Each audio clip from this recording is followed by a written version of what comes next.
It's Friday night in Mississippi, where high school football takes center stage across the Magnolia State.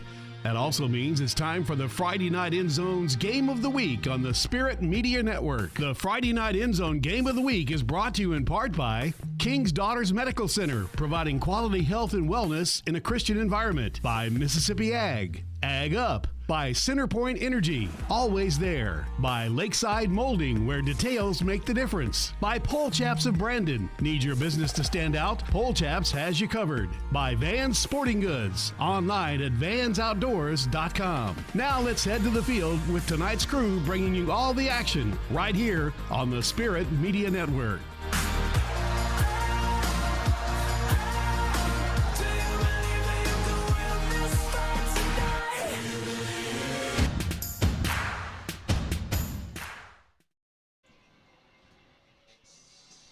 And we welcome you to Petal, Mississippi, as we're in the Pine Belt for our Game of the Week tonight. We welcome you to Petal High School, Brandon and Petal. There's always something crazy that goes on when these two teams meet, and we welcome you to our Centerpoint Energy pregame report. I'm Jason Scarborough. Chris McDonald's going to join us here shortly. So Brandon 2-0 in region play, Petal 2-0 in region play.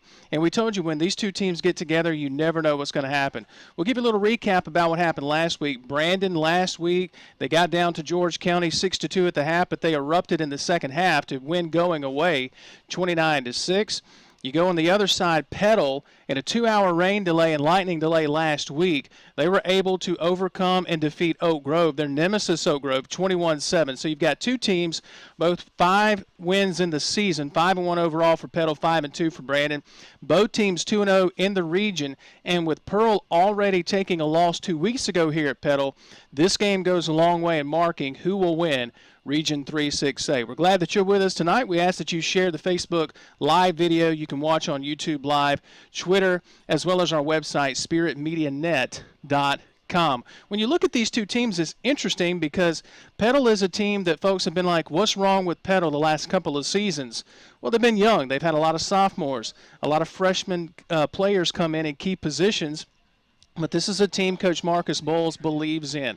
They're a senior-laden team, and they've gotten great production both on offense and defense. So this is the type of season that you expect Coach Marcus Bowles, who's been around the coaching ranks for almost 30 years, over 280 wins. This is the kind of season that Coach Bowles he excels in with a senior-laden team.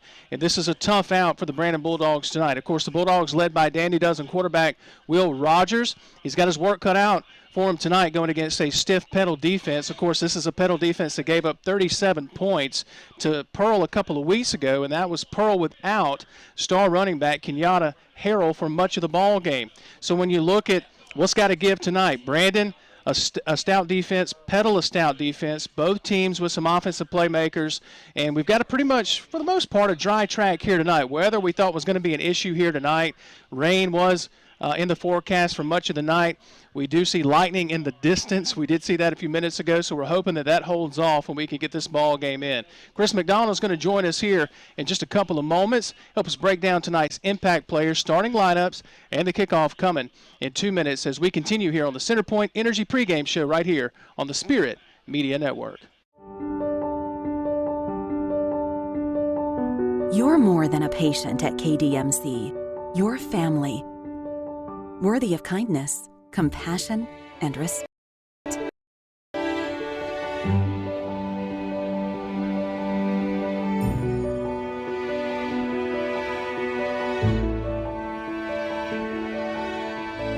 King's Daughters Medical Center, caring for our community like no one else can.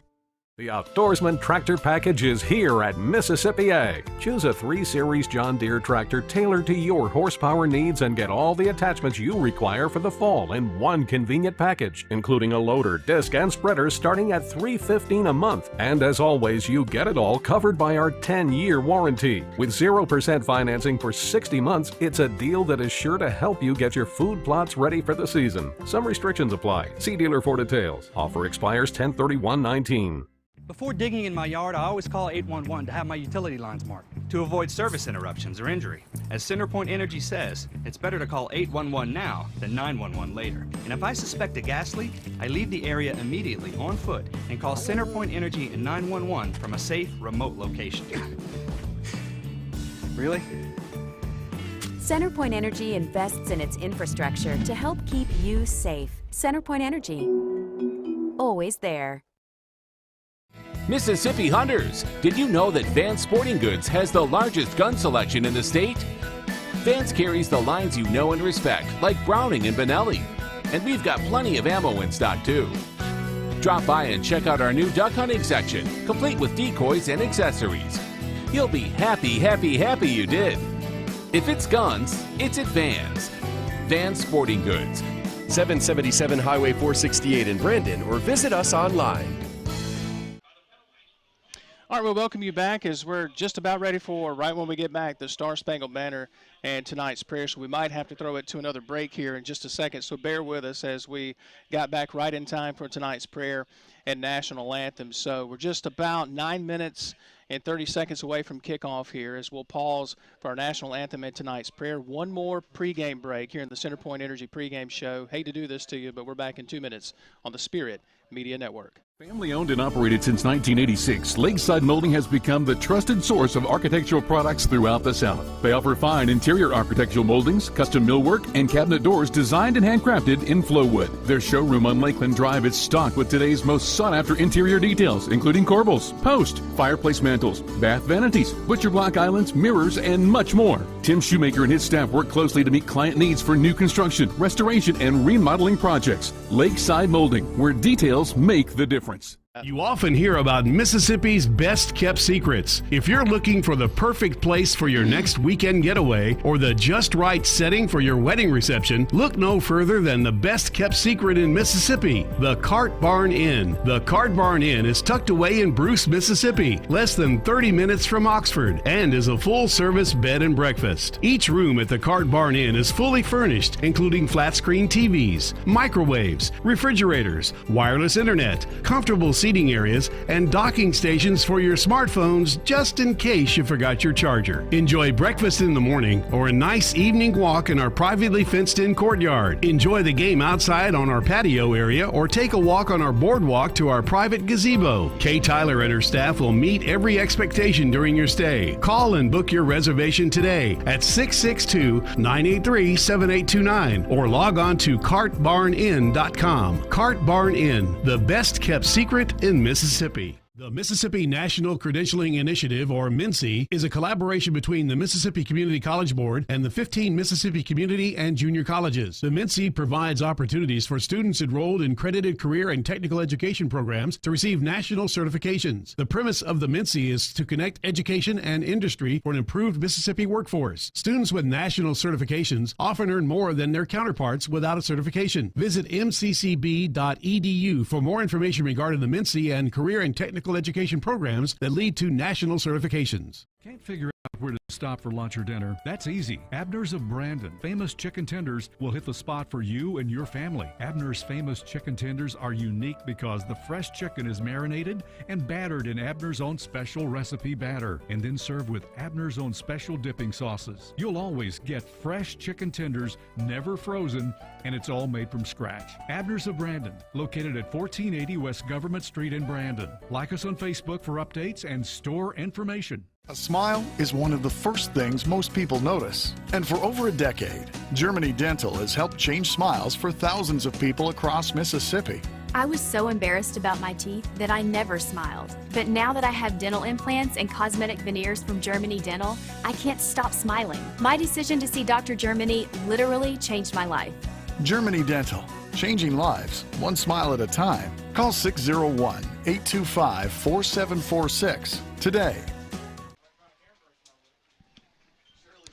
And we welcome you back as we're just moments away from tonight's kickoff as we welcome you back to the CenterPoint Energy pregame show. Chris McDonald going to join us here in just a second. While we have a moment, let's give you tonight's starting lineups brought to you by CenterPoint Energy. Let's start with the visiting Brandon Bulldogs. We'll look at both offense and defense. As we talked about Will Rogers in the pregame show there, your Dandy Dozen quarterback.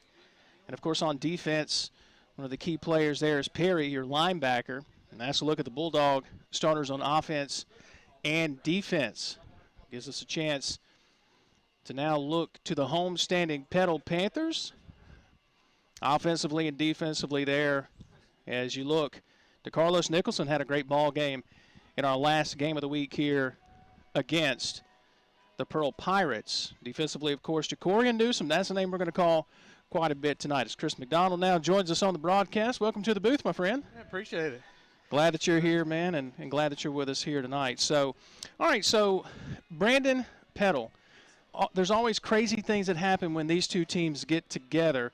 No matter who comes out on top, something crazy always happens. You're right about that.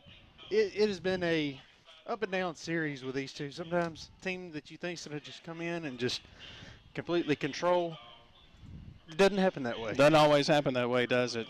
The teams are meeting out on the field and to see who's going to be getting the football first tonight, as we welcome you to the broadcast booth and glad that you're here with us tonight from Petal. Logan Campbell running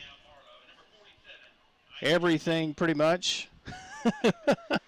Our technical director tonight, and Drew Hall running the camera here tonight. So glad that you're with us. As we see all of you sharing our video on Facebook, we appreciate that so much. Well, when you look at the impact players, Chris, you know, there's a couple of players with Brandon's defense. You know, we talk about the Dogs D being really nasty, just plain nasty. They've really stood out for the first several weeks of the season. They've got a ton of speed that can cover the perimeter and get into the backfield in a hiccup. Yeah, they can. This Brandon team is 7th in the state in tackles for loss, in the top 100 nationally, with 73 tackles for loss. That's crazy. It is crazy. You know, they have 29 sacks and 3 interceptions, 5 fumble recoveries off 9 forced fumbles. Many experts want to talk about Will Rogers and the quarterback, but this Brandon defense under this defensive coordinator, Greg Anderson, has been one of the best this season. And I think Brandon is probably one of the more underrated defenses so far here this season. And I think you got to give credit to Coach Anderson and his staff for what they've been able to do with this Bulldog defense. You know, Petal, when you talk about this Panther team, we got to see them a couple of weeks ago against Pearl. It was an overtime win, 38-37 for the Panthers. Petal last week, outlasting Oak Grove 21-7, a 2-hour rain delay. So that was a good win for the Panthers. You got 2 undefeated teams in region play at 2-0. Petal, they knew they'd have some good choices at running back coming back this season with Micah McGowan, among others. But the play of their quarterback in big games, it cannot be understated. Yeah, you know, DeCarlos Nicholson is just, he seems like he's built for big games. He's a senior. He knows that this is his last chance to win a state championship. And so far, looks like they got a good chance. In our last game of the week broadcast against Pearl, he was outstanding. He went 9 of 14 for 215 yards, 3 touchdowns and no interceptions. The kids just played lights out. He didn't force the ball. He made the right checks. He knew really what to do with the defense. He read the defense real well, and I expect him to have a big game tonight. Really? Against the Brandon defense, huh? I think he could do it. Okay. All right. So our impact players we'll look at here in just a second as we're ready for kickoff, as it'll be Brandon getting the football, or I'm sorry, Petal getting the football first. And it'll be the Panthers offensively, as you've got Nicholson, the quarterback. We profiled him a moment ago. Micah McGowan has close to 900 yards rushing on the season, 868 yards so far, Chris. He's been outstanding, and he leads the team in touchdown rushes, 9 touchdowns leading the team. He averages almost 7.5 yards per carry. So it'll be Brandon kicking off here. Authoring this kick for the Bulldogs will be Mason Walker, number 95. Brandon in, it's like white tops, black pants. Of course, Petal in their red jerseys with the gray helmets, and we're ready here from Petal.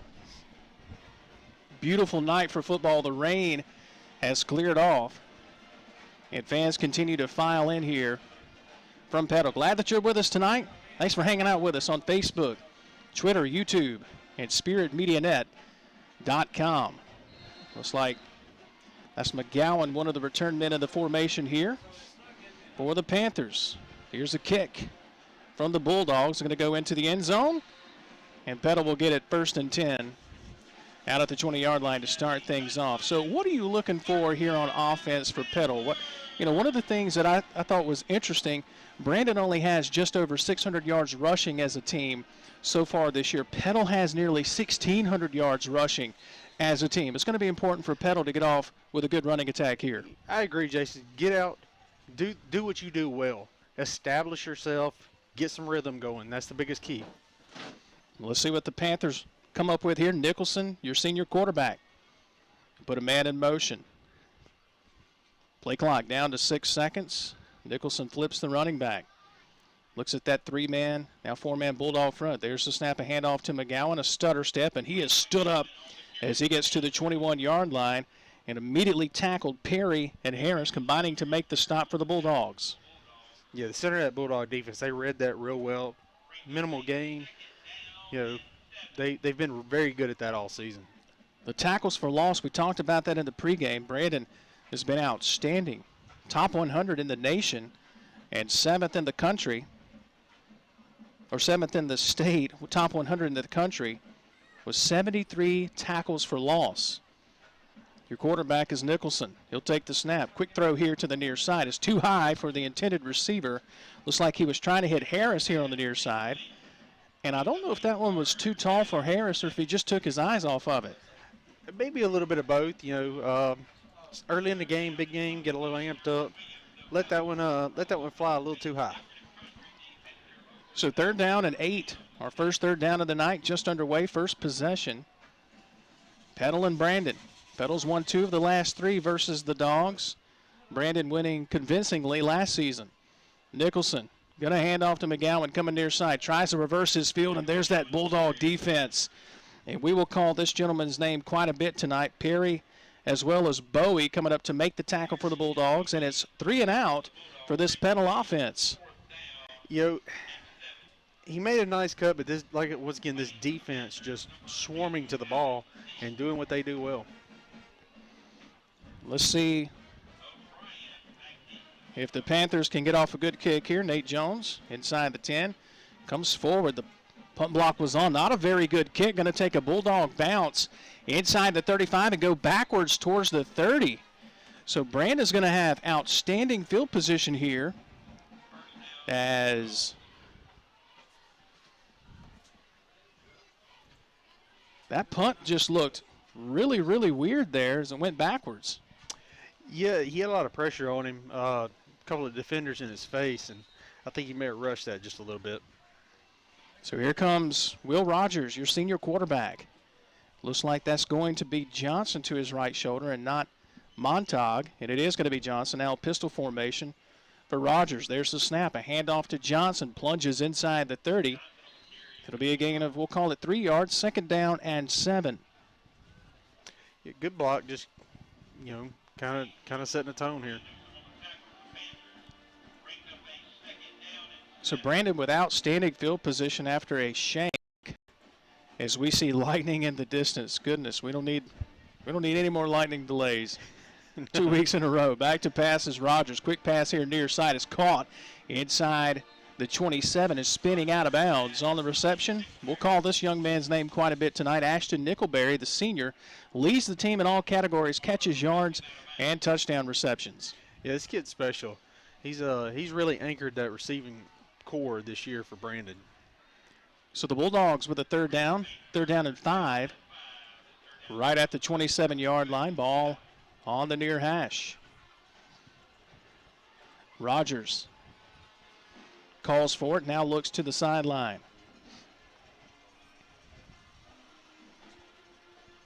Petal 3 and out on their first offensive possession. Now the Dogs after a shank punt by Petal. Rogers takes, quick pass far side, off the fingertips. Looks like Nickelberry was thinking about the secondary. Close it in there, and it's incomplete. 4th down. The Dogs have a decision here. Yeah, Jace, it looks like he was hearing footsteps there. He just kind of short-armed it, and Micah Cherry, yeah. Cherry. Sorry. Just did a great job. So you're kind of in no man's land here. But it does look like the Dogs are going to go for the field goal here. They'll put it down at the 27-yard line, the line of scrimmage. So field goal of 40-plus yards here from Mason. He's 4 of 7 on the year. The snap is back. The hold is down. A low kick. It's got the distance, and it is no good. It hooked wide left at the last moment. It's a little like he might have had the leg there, but no good as the Dogs cannot cash in on the good field position. And now Petal, they'll get it back for their second offensive possession. It's a real low kick, but, you know, I don't blame Brandon. I'd go for the points. I agree with the decision. You're on the road. You want to get points first. You want to get points. Yeah. And, you know, this Petal team, both teams kind of figuring each other out right now. So Petal looked absolutely stymied on that last possession. Tried to get McGowan going and could not. Nicholson, quick pass here near side. It's caught. And advancing up to around the 25-yard line is Jonathan Harris, the junior wideout. We'll call it a gain of 5, second down and 5. Good screen pass. I like the call. Start with the short passes, kind of get your quarterback's confidence up.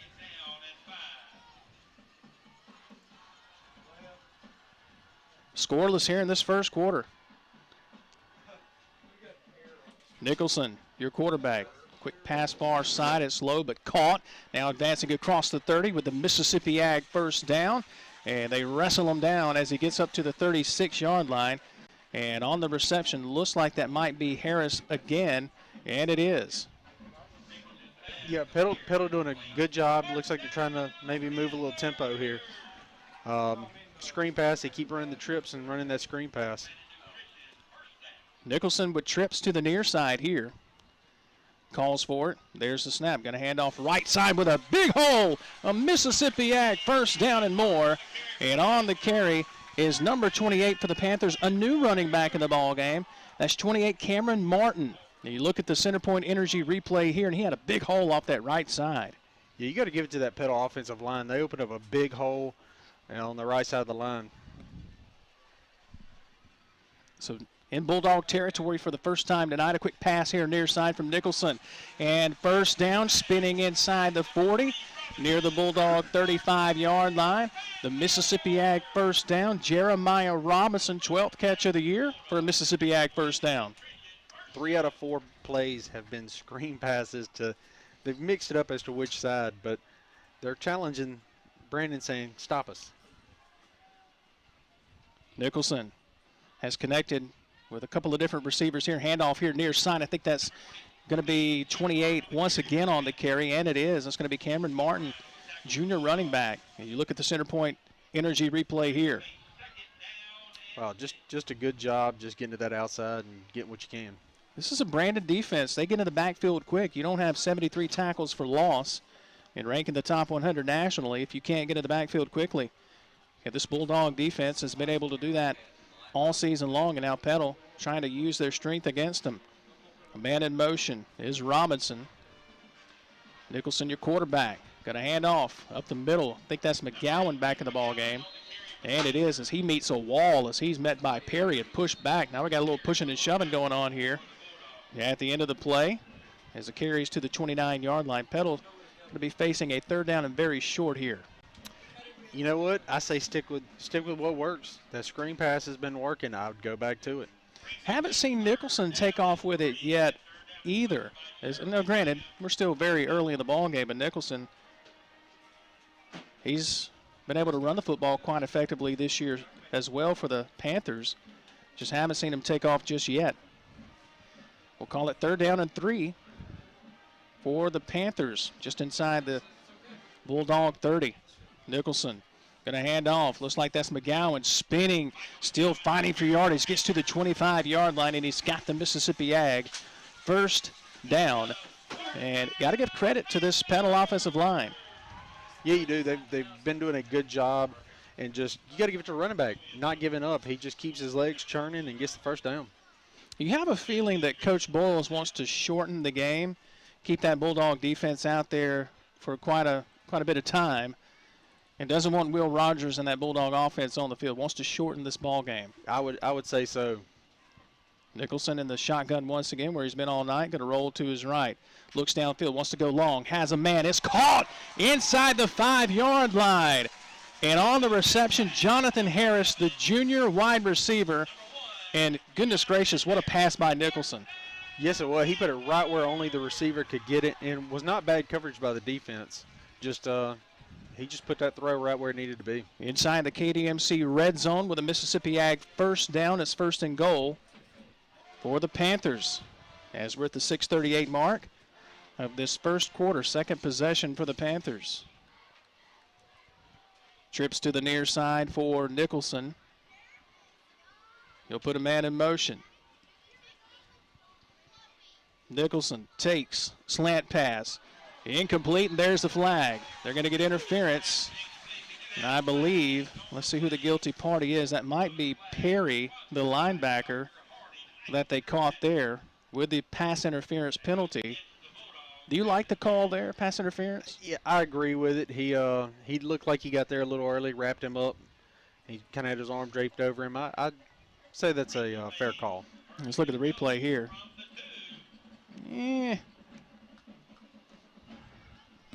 Maybe go either way. What does Logan say? Don't know? Logan's like, I don't know. Kind of goes back to what's a catch and what's not a catch, right? Don't get me started. So here's a good angle here of the officials talking to the Brandon defense here. And apparently there's been some jawing back and forth. You expect that between these two teams. They're going to go back and forth, but heads up to the officials here for getting things in order. Yeah, this has been a chippy game in some years past, so good job by the officiating crew, kind of get a handle on it before it really gets out of hand. So 1st and goal after the penalty. They'll mark it right at the 2-yard line. Nicholson is in the shotgun, and now the official is going to stop play once again. Well, they got to get the ball just right, Chris. Laces up, right? That's right. No, we appreciate the officials and their hard work. As Nicholson, 1st and goal from the 2. He's in the shotgun. He's going to hand to McGowan. McGowan, stutter step, plunges into the end zone for our first score of the night. And the Panthers march it down the field, and Petal on top, 6-0. Yeah, Petal just doing what they do well here. He's going to hand off and give it to the right side of the line there. He has just a good hole, and once again, running backs just don't give up. Great block by the right tackle, Connor Hidson, the senior there on the right side, and Landon Easley, the tight end. Attempting the extra point is Nate Jones, and he is up, and he is true with 6:26 remaining in this first quarter. Petal strikes first. 7-0 Petal on top. We're back in half a minute right here on the Spirit Media Network.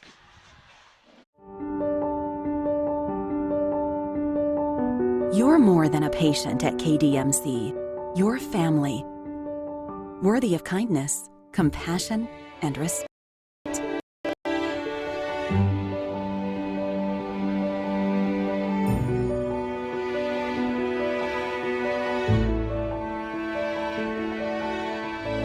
King's Daughters Medical Center, caring for our community like no one else can.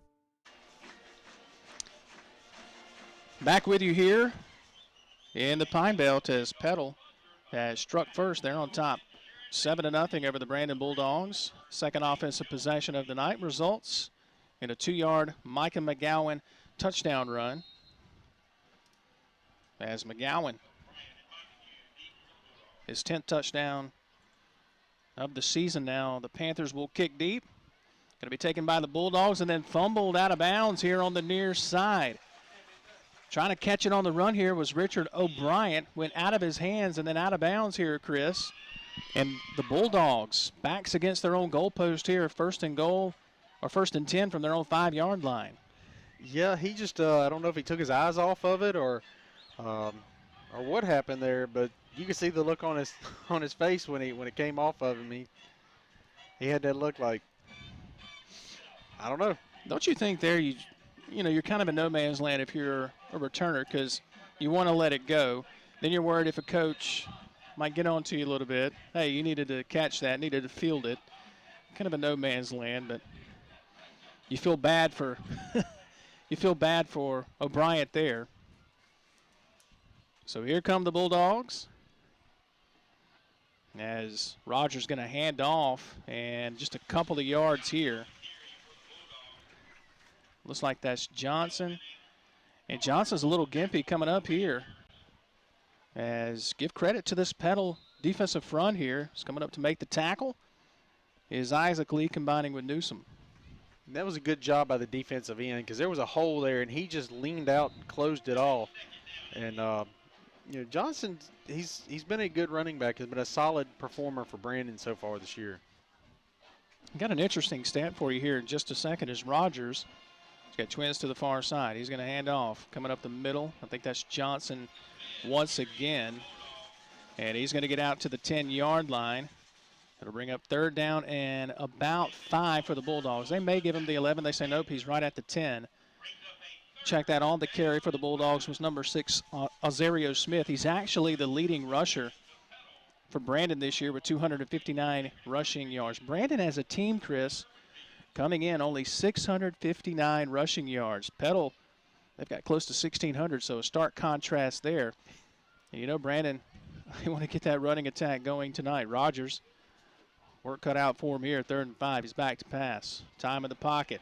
Rogers all day to throw. Now throws long. Has a man. It's Montag, and it's out of his hands. Incomplete. He was open, Chris, down the near sideline. A flag comes in at the end of the play here on the near side, but Montag was open. Yeah, he was. It was he just missed it. Let's see what happens on this replay. I think we've got illegal touching. Illegal touching, looks like Montague went out of bounds, came back in, touched it. You can't be the first to touch it after you go out of bounds. So Montague was open there, Chris.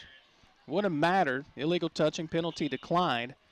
And now punting away here is Walker.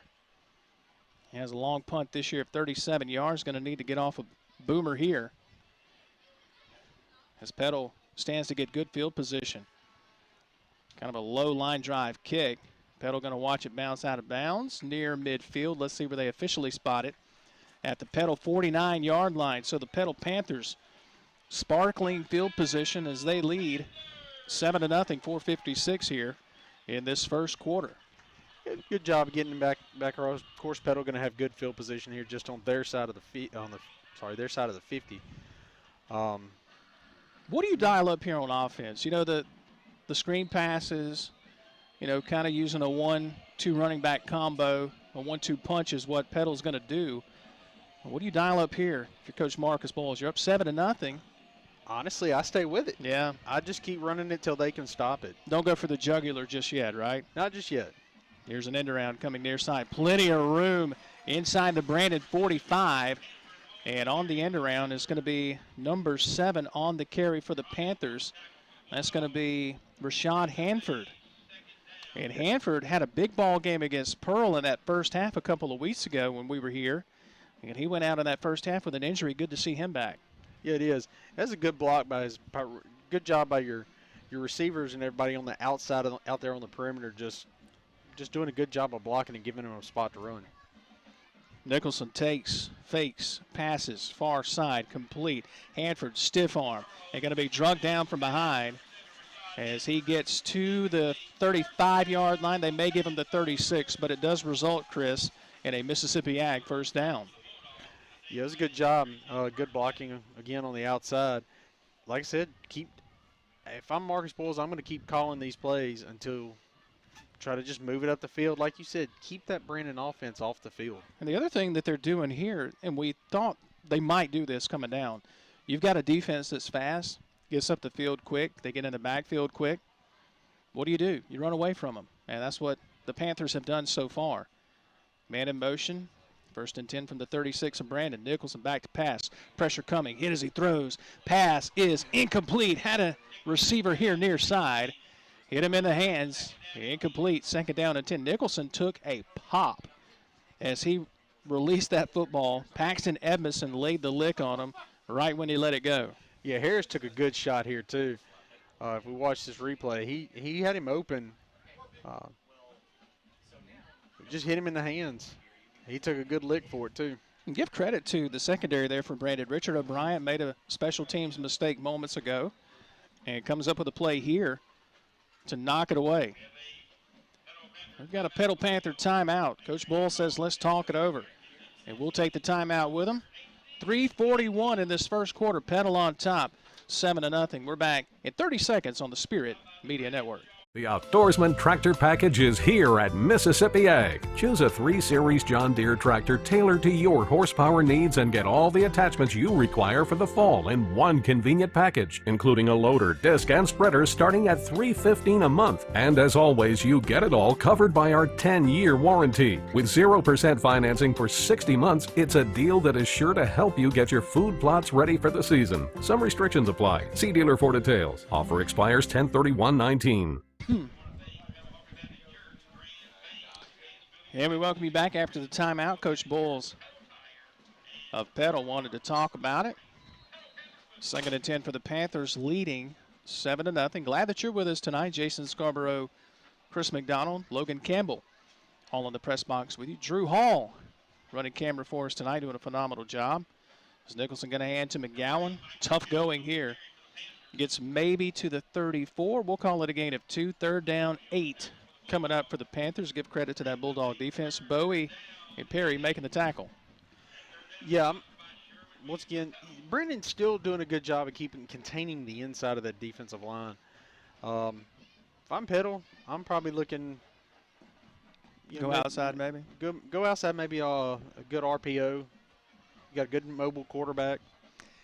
And it's interesting you say that. Just a few minutes ago, Nicholson, we said we haven't seen him take off yet. Blitz. They show blitz. Nicholson, time in the pocket, throws, pass, caught here near side. Jonathan Harris with his 2nd catch tonight, and it results in a Mississippi Ag first down. Yeah, he's going to do a good job. Good protection. Gets a little time. He's going to throw. Great pass. Harris in double digits in receptions with his couple of catches tonight here on the 2019 campaign. 1st and 10 for the Panthers as they are nearing that KDMC red zone. Man in motion. Nicholson, handoff. McGowan hits a wall, bounces off, still on his feet inside the 20 down to the 16-yard line. He's close to another Mississippi Ag first down, and a flag comes in at the end of the play. As for the moment, the Panthers are inside the KDMC red zone. Chris, I did not see the penalty. I did not, but it looks, judging by when it was thrown, possibly a unsportsmanlike conduct or something of that nature. The question is, who got in on the act? Personal foul going to go against Brandon. Wow. Didn't see the penalty, Chris, but the Bulldogs apparently guilty of the personal foul. That'll mark off 15 yards now for the Panthers. Yep. Petal just doing what they do. Everybody, it just seems like he just bounces off of everybody when he gets out there. He's not a big back. I mean, he does a great job just maneuvering through there and just bouncing in between everybody. You mentioned his size is only 5'11", 190 pounds. So after the penalty, moves it inside the 10-yard line. So 1st and goal for the Panthers. Clock rolling inside 3 minutes to go here in this first quarter of play. Nicholson in the shotgun, hands off to McGowan. McGowan bounces outside, back to the inside, and going to be pushed backwards and then slung down at the end of the play. Almost took the official out there.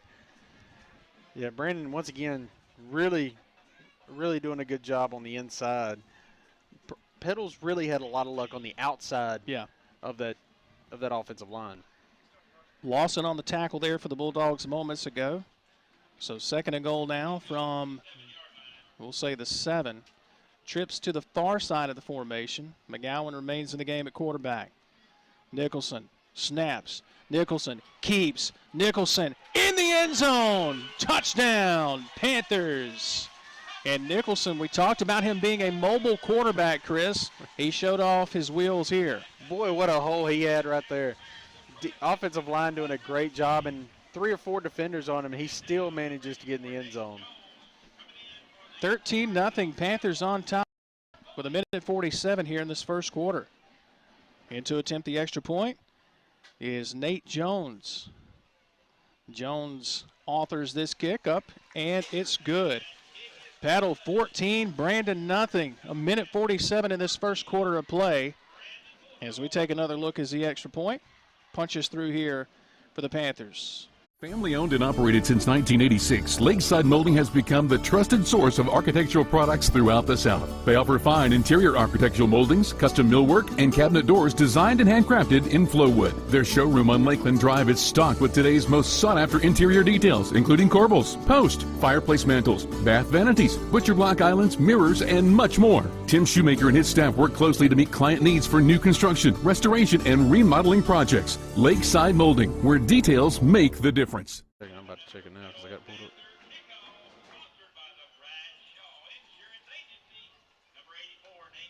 I'm having it.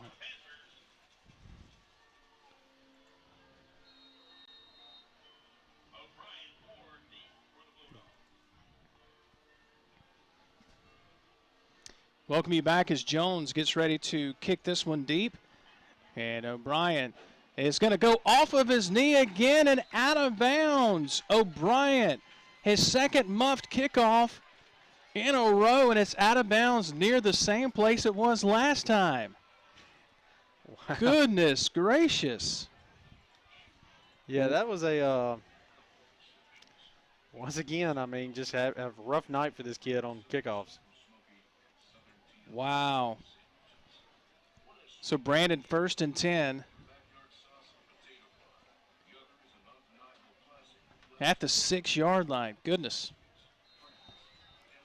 So let's see what Brandon can do here. Down 14-0. And once again, terrible field position after the kickoff. So let's see what Will Rogers can come up with here. Here's the snap. A handoff straight up the middle in a big hole. As on the carry here for Brandon is number 6, Smith, the leading rusher for the Bulldogs. And he's tackled by the shoelaces there, close to a first down. It's going to be 2nd down and 1. Great job by the Brandon offensive line, just clearing a big hole for him to run through. Rogers, twins to the left. He's going to flip a tight end to the far side. Tyndall, quick pass here near side, dropped. In and out of the hands of the intended receiver. On the intended reception there is A.J. Harvey. Yeah, it looks like he just dropped it. Rogers with a good pass right there. The receiver just couldn't pull it in. So minute 13 here in this first quarter. Petal 14-0. Panthers went 3 and out on their first offensive possession, and they've cashed in on great field position. 3rd down and 1, trying to get it to the outside, and I'm not so sure he got it, Chris. It looks like the Bulldogs are stuffed here on 3rd down and short. Yeah, it doesn't look like he got it. This was a great job by Petal's defense once again on 3rd down. He's gonna try to go to the outside, and it just closes up. I think that was the leading rusher for the Bulldogs, the junior running back, Smith. And the Bulldogs are stuffed, and they're going to have to punt this away once again.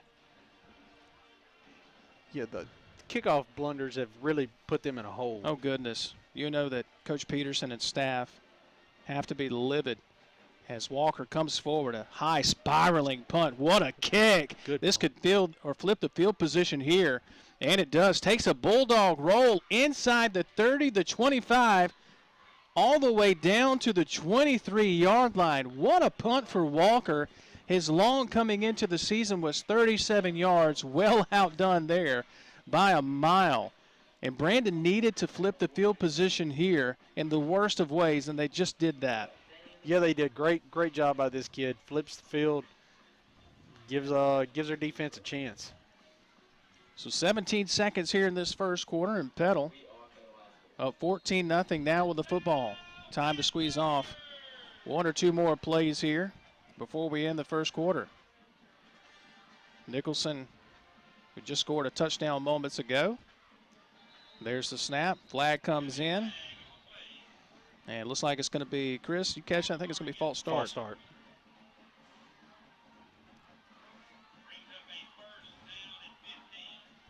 Yeah, it was first mistake of by the Petal offense tonight.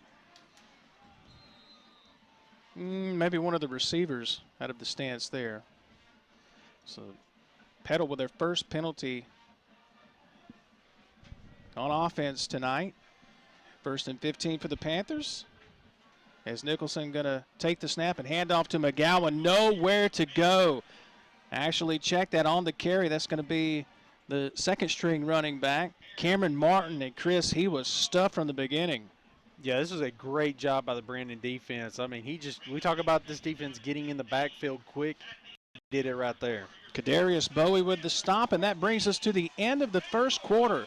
It's been all Panthers so far, 14-0. A lot of football left in this one. Hang around with the second quarter coming up right here on the Spirit Media Network. With 2 boys, I know about suspicious odors.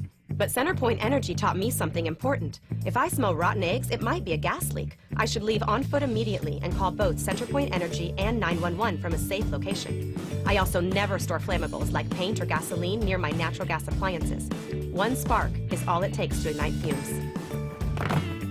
CenterPoint Energy provides tips to help you keep your family safe. CenterPoint Energy, always there. Mississippi Hunters, did you know that Vance Sporting Goods has the largest gun selection in the state? Vance carries the lines you know and respect, like Browning and Benelli. And we've got plenty of ammo in stock too. Drop by and check out our new duck hunting section, complete with decoys and accessories. You'll be happy you did. If it's guns, it's at Vance. Vance Sporting Goods. 777 Highway 468 in Brandon, or visit us online. Back with you as we get started here in this second quarter. And Chris, it's been all Panthers so far. Couple of special teams blunders by the Bulldogs put their offense in a tough position, gave Petal great field position.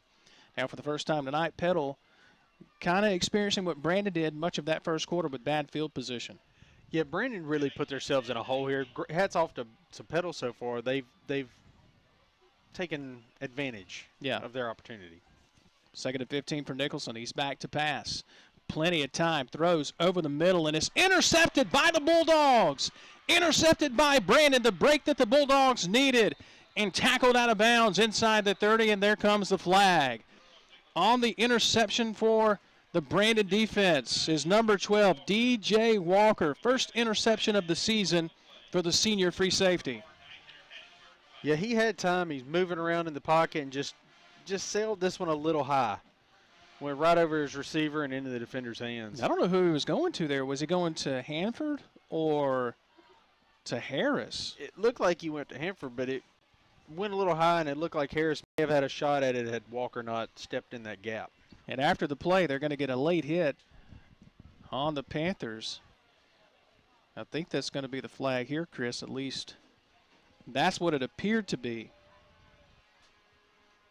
So that should move the football inside the KDMC red zone, and I think that's what is going to happen here.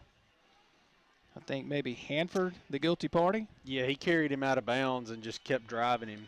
I think that's what they're going to get him for. So Brandon with an outstanding opportunity here. They missed a field goal on their first offensive possession as we check the replay one more time here. And again, I think he was going for Hanford there. I think so. Like I said, and Walker, hats off to him. He steps in that gap and just picks it right off, and you see he carries him right out all the way to the fence. Hanford upset that he didn't have a chance to haul that one in, I think. So Brandon inside the 15-yard line, inside that KDMC red zone. Rogers takes, hands off, right up the middle, carrying folks with him. Ozario Smith inside the 10-yard line down to the 7. He's close to a Mississippi Ag first down. Yeah, he does a good job. Just keeps his feet moving and just, I mean, he gets hit by 4 or 5 guys and just nobody gets him down. So Brandon, 2nd down and 4, just inside the 10-yard line. Handoff up the middle, 1st down and more towards the end zone. Did he break the plane? Touchdown, Bulldogs. Once again, just great job of just not giving up, and barely gets it across the line there at the end. Smith with a fantastic carry, just drove those legs, Chris. And you look at the replay here. I mean, he went right up the middle in the heart of the defense, and then the presence of mind to stretch the ball across the plane and get in. He gets in while dragging 2 defenders, mind you. So here's the extra point from Walker. It is up, and it is good. We've got ourselves a ball game, 14-7. Brandon on the board, Petal on top with 11 minutes and 14 seconds here in this first half of play. We're back in 30 seconds on the Spirit Media Network. Family owned and operated since 1986, Lakeside Molding has become the trusted source of architectural products throughout the state. They offer fine interior architectural moldings, custom millwork, and cabinet doors designed and handcrafted in Flowwood. Their showroom on Lakeland Drive is stocked with today's most sought-after interior details, including corbels, post, fireplace mantles, bath vanities, butcher block islands, mirrors, and much more. Tim Shoemaker and his staff work closely to meet client needs for new construction, restoration, and remodeling projects. Lakeside Molding, where details make the difference. Back with you here at Petal High School as Brandon takes advantage of an interception moments ago, and they cash in with the Smith touchdown run from a few yards out. And it's 14-7, and Chris, we knew that this was going to be a ball game, and Petal jumped out of that quick 14-0 lead. Brandon right back in it. Yeah, you know, we kind of expected this. We expected this to be a good, close game.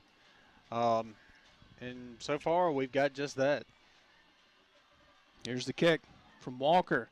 Low line drive kick. Going to take a bounce and heads up play here by the Panthers special teams unit. They just let it go out of bounds, and so the Panthers will get good field position here after the kickoff out of bounds. All right, so if you're Coach Marcus Boyles, what are you telling your crew now? You say, okay, we punched some more, and now they punched back. So what are you telling your offense here? You know, just keep doing what you've done. You got to put that interception out of mind.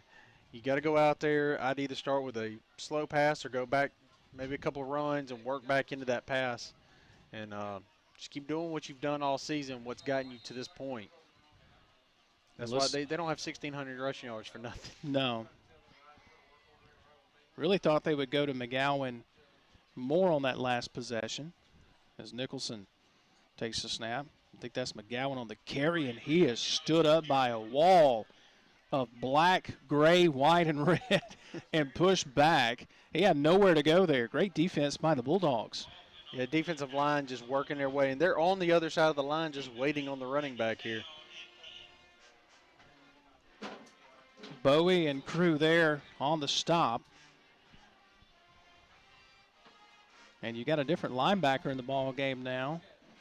Shepard Robbins in on the tackle as well. So no gain, 2nd and 10 for the Petal Panthers. Man in motion to the near side. Nicholson, your quarterback. Gonna hand off near side, nothing doing. Gets to the line of scrimmage and push back. They may give him a yard, but I don't even think he got a yard as that Bulldog defensive line coming up here with a big stop again. Yeah, only going to get, he stretched for maybe a yard here before he gets pushed back. Great defense. Perry, the senior linebacker that leads the team in tackles with triple digits, 105 tackles coming in. They're first. And it's 3rd down and 9. They do give him a yard out to the 36. Let's see what the Panthers elect to do on offense here. Up by a score. Nicholson back to pass, pressure in his face, comes to the right now, throws at the last minute out of bounds, and a good decision just to get rid of it as he had pressure in his face. And take your pick, Fred Harris, the outside linebacker, got there first to force the throw out of bounds. And how about this Bulldog defense? They get the stop here. Yeah, you see they blitz from the outside. Looks like maybe a corner blitz. Get a linebacker in there, and everybody swarms to him, and he just throws it away. So Nate Jones going to punt this away. Wallace back to return the punt for the Bulldogs. Clean snap. Boy, Bulldogs almost got there. Not a very good punt. Going to take a sideways bounce out of bounds near the 40-yard line and right at the 40, and that's where Brandon is going to have it. 1st and 10. So now just a couple of minutes, almost 3 minutes deep in this second quarter. Now we're seeing Brandon start to enjoy some good field position like Petal did in that first quarter. Yeah, Brandon defense finally, I think, starting to figure this Petal offense out. Petal's going to have to be, I think, in some ways be a little more aggressive to maybe throw this defense off, this Brandon defense off. One thing Brandon went to that last possession, after the interception, they had a short field, but still they were able to get the rushing attack going. They try to do that here as on the carry. I want to say that might have been Smith on the carry, and it was. Minimal gain. We'll call it a gain of 3 yards, second down, or actually a gain of a couple. Well, they say 2nd and 3 or 2nd and 7 after the 3-yard gain. Yeah, Petal's defense just doing a good job here. Swarm him up. Walters getting there first for the Panthers. Back to pass is Rogers. Rogers, time. Now he's flush from the pocket. Rolls to his right. Completes a pass to Montague, and he's inside the midfield stripe with the Mississippi Ag first down, and now the Bulldogs on the move. This is a good job by Will Rogers. Just gonna, he's a mobile quarterback as well. Gets it out there, hits his running back right across the middle of the field. You know, he almost connected with Montague earlier. Of course, he had stepped out of bounds. Illegal touching was a penalty earlier. Brandon on the move now, ball on the far hash. Rogers going to send Montague in motion. There's the snap. Now back to pass is Rogers, now flush from the pocket. He's going to run. He's to the 45. He's to the 40 and now pushed out of bounds. And he's close to the Mississippi Ag first down, and now here comes the flag as they're going to get Petal with the late hit as Rogers was pushed into the shrubs here near side. This is a good decision by Rogers. He goes through his check down, his progression, takes off. What a fake, by the way. Can we talk about the fake for a second? Yeah, he did. He got the defense to bite. It looks, man. Wow. Looks like they're still. Take a look at the replay again. What a fake to Montague. He had all day to throw. And heads up play there by Kevin Walters, who read it and said, nope, I'm not biting it. Does that look late to you? A little bit, but it looks like we may. I'm not sure what they're going to call it. Let's see. You've got a penalty against Brandon. What did he call? Was that a chop block? I'm not sure what that was, to be honest with you. I got to be honest. I don't know what that was. Did he just do the too legit to quit deal? Did he just? What it is Brandon, one of the receivers came back in to block and just took out a. I thought they were going to get Rogers or get Petal for hitting Rogers out of bounds. That's what I thought. Yeah, and I thought that too, but I saw somebody get hit, and I had to watch the replay here again. He just if you watch late, right as Rogers goes out of bounds, you're going to see the defender get taken out right down here. Right. So it's a block in the back at the very last moment. Oh, yeah. He got cleaned out. I think that was Tyndall, maybe? I think that was Will Tyndall that came in and cleaned him out. So it's still 1st and 10. They just put it back at midfield instead of near the 35. So Bulldogs retain possession. Rogers going to hand off to Smith. Sweeping right side. Plenty of room. Smith still on his feet. Now the ball's loose. A fumble. Smith got popped. And the ball came loose. And Petal says that they have it. No signal yet as we wait from the officials to signal. And they say Petal football.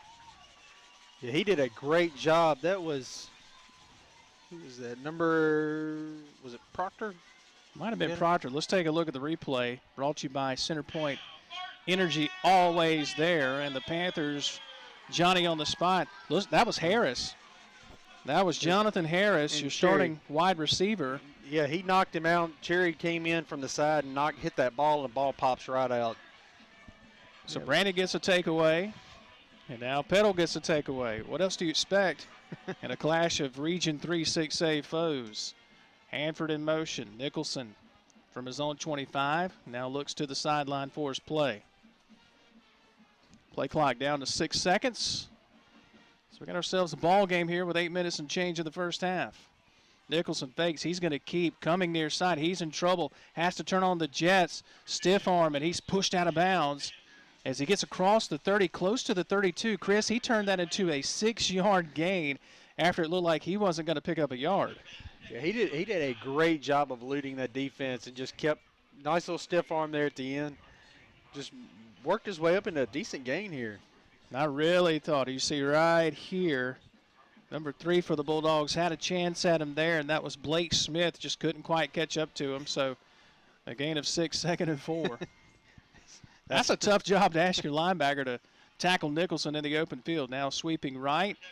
Looks like that's Hanford on the end around, gets to the 35-yard line. And Chrissy's going to be a yard shy of that Mississippi Ag first down. Yeah, he did a good job. Fell a little short of the first down here. What do you dial up here if you're the Panthers? Maybe a handoff to McGowan going right side, maybe?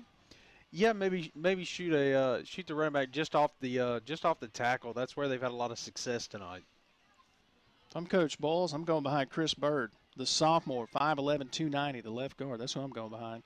And they do go behind him. And it looks like McGowan from the spot. Looks like he may have the Mississippi Ag first down. As the official comes up and says, yep, move the chains, boys. It's a first down for the Panthers. May not be pretty, but it's just enough to get the job done. And if you're Coach Bowles, we said into the first quarter, he wants to keep this game short, wants to keep Will Rogers and Nickelberry on the sideline. He doesn't want the Bulldogs on the field at all. They've been able to move the ball through the air this year, the Bulldogs have. As Nicholson going to hand off left side in a hole that closes quickly. Still able to push out to around the 41-yard line. On the carry is number 28, Cameron Martin. That hole opened and then closed quick, but he still pushed through for about 4 yards. Give him 5 yards. He's got good acceleration. When he hit that hole, he knew it was there. He put that foot down and accelerated, and it, like you said, it closed up pretty quick. But this Brandon defense, as we talked about, they've got a lot of speed. They can do that. Bowie on the tackle again for the Bulldogs. As it's 2nd down and 5, just outside the 41, Nicholson. Quick pass here near side. Caught, stiff arm to the 45 to midfield in Brandon territory at the 49-yard line. With the Mississippi Ag first down on the reception is number 3, Jeremiah Robinson. Yeah, I've been waiting this last quarter for Petal. They came out with this, pretty heavy to start the first quarter. And I figured I was waiting to see when they were going to go back to it. The screen passes worked real well for them tonight. Officials whistle here. Don't know what the whistle is about, so we'll see what's going on here. Looks like you've got a player with an equipment malfunction maybe. I think that's Perry, the starting linebacker. Maybe something's wrong with his helmet, I think. He's pointing to his helmet. And Coach Peterson has a couple of words for him as he comes off the field. The official's going to check here. Looks like sophomore Braylon Washington coming in. So Washington comes in for your leading tackler, Perry. Now Coach Tyler Peterson wants to have a word with the officials on the far side. And now everybody ready for football here. That's the only thing I could think is maybe Perry had something wrong with his helmet. Maybe something, a chin strap. Not sure. Yeah, I didn't quite see what the problem was. 1st and 10 for the Panthers at the Bulldog 49-yard line. Now the clock rolls. As we're inside 6 minutes here in this first half. The handoff to Martin. Left side, nothing doing. He may have lost half a yard.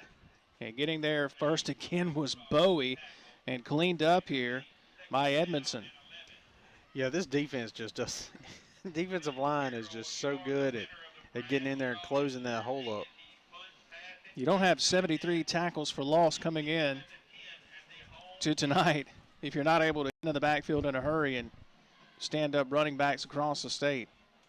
Brandon's defense, they have been impressive so far this season. And let's be honest, the 14 points, Petal had a short field on really both of those touchdown scores. Well, maybe one. Here's the handoff near side. Nothing doing once again.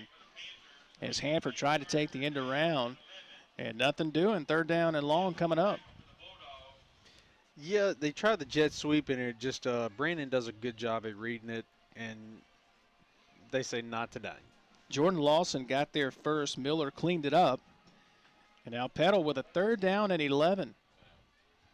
As the football here on the near hash. We'll see what Nicholson and the Panthers want to come up with here. McGowan, haven't seen him the last couple of plays at running back. Martin stays in the game. Nicholson back to pass. Pressure in his face. Throws downfield. It is caught. How in the world did he thread that needle? And it's complete for the Mississippi Ag 1st down. And he got it to Jonathan Harris. This is a beautiful pass. He's going to put this right where it has to be. And under pressure at that. What a throw, and good concentration there by Harris. As it's a Mississippi Ag 1st down inside the Brandon 40-yard line. Clock rolling as we near 4 minutes in this first half of play. Petal on top 14-0 and driving. Man in motion to the far side is Robinson. The handoff to Martin. Martin met right in the hole and then spun backwards. As coming up to make that tackle there for the Bulldogs is number 37, Zach Barnes. Yeah, he just got shut out right in the middle of the field here. And I guess you got to give credit to Petal. They're trying to keep Brandon honest, trying to run it up the middle a couple of times. That stuff kind of runs me crazy, though.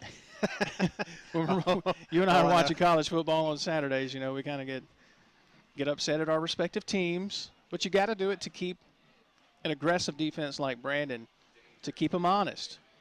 Nicholson back to pass. Pressure coming from behind.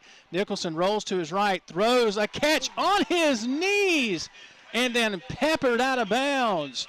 Micah Cherry inside the KDMC red zone with a Mississippi Ag 1st down. Credit to Nicholson here. Pressure in his face, rolls to his right, and just throws a dart. Man, this was just as pretty as you could ask for. Receiver does his job, gets down on his knees, catches just makes a great catch right there on the sideline. He takes a good lick for it, too. Trips to the far side for Nicholson. Looks like Martin. No, that's McGowan back in the game. McGowan going to take the handoff left side. And the Bulldogs there after a gain of, we'll call it 4 yards. They may give them 5 yards. As the initial line of scrimmage, the 12-yard line, they'll put them down close to the 7. We'll say a gain of 4, 2nd and 6. Good job by the running back to make the adjustment and get good positive yards. Inside 2.5 minutes here in this first half. Petal content with chewing up as much time on that clock as possible. As Panthers on top 14-7. You've got a flag here near side by the line judge, and it's going to be offside against Brandon. So a 2nd and 6 turns into a 2nd and 1. And goodness, the playbook really opens up here if you're Petal. Yeah, it does. And Brandon, once again, kind of shooting themselves in the foot here. Yeah, I would assume that Petal's probably going to go back to the run with about a little over 2 minutes left here. Clock rolling, 2 minutes and change. Plenty of time on the play clock for Nicholson, who takes the snap, a handoff coming right side. McGowan untouched into the end zone. Touchdown for Micah McGowan, his 2nd score of the night. And the Panthers an extra point away from going on top by 2 scores once again.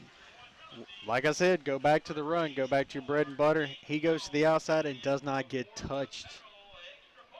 Credit to this Panther offense on that right side, that offensive line. Taylor, Hitson, and the tight end Easley. Extra point attempt is up, and it is perfect. 21-7. Petal back on top. With 2 minutes to go here in this first half of play, we are back in 30 seconds as we'll step aside here on the Spirit Media Network. The Mississippi National Credentialing Initiative, or MNCE, is a collaboration between the Mississippi Community College Board and the 15 Mississippi community and junior colleges. The MNCE provides opportunities for students enrolled in credited career and technical education programs to receive national certifications. The premise of the MNCE is to connect education and industry for an improved Mississippi workforce. Students with national certifications often earn more than their counterparts without a certification. Visit mccb.edu for more information regarding the MNCE and career and technical education programs that lead to national certifications. Can't figure out where to stop for lunch or dinner? That's easy. Abner's of Brandon Famous Chicken Tenders will hit the spot for you and your family. Abner's Famous Chicken Tenders are unique because the fresh chicken is marinated and battered in Abner's own special recipe batter and then served with Abner's own special dipping sauces. You'll always get fresh chicken tenders, never frozen, and it's all made from scratch. Abner's of Brandon, located at 1480 West Government Street in Brandon. Like us on Facebook for updates and store information. Back with you here in live action as the kickoff taken by the Bulldogs here.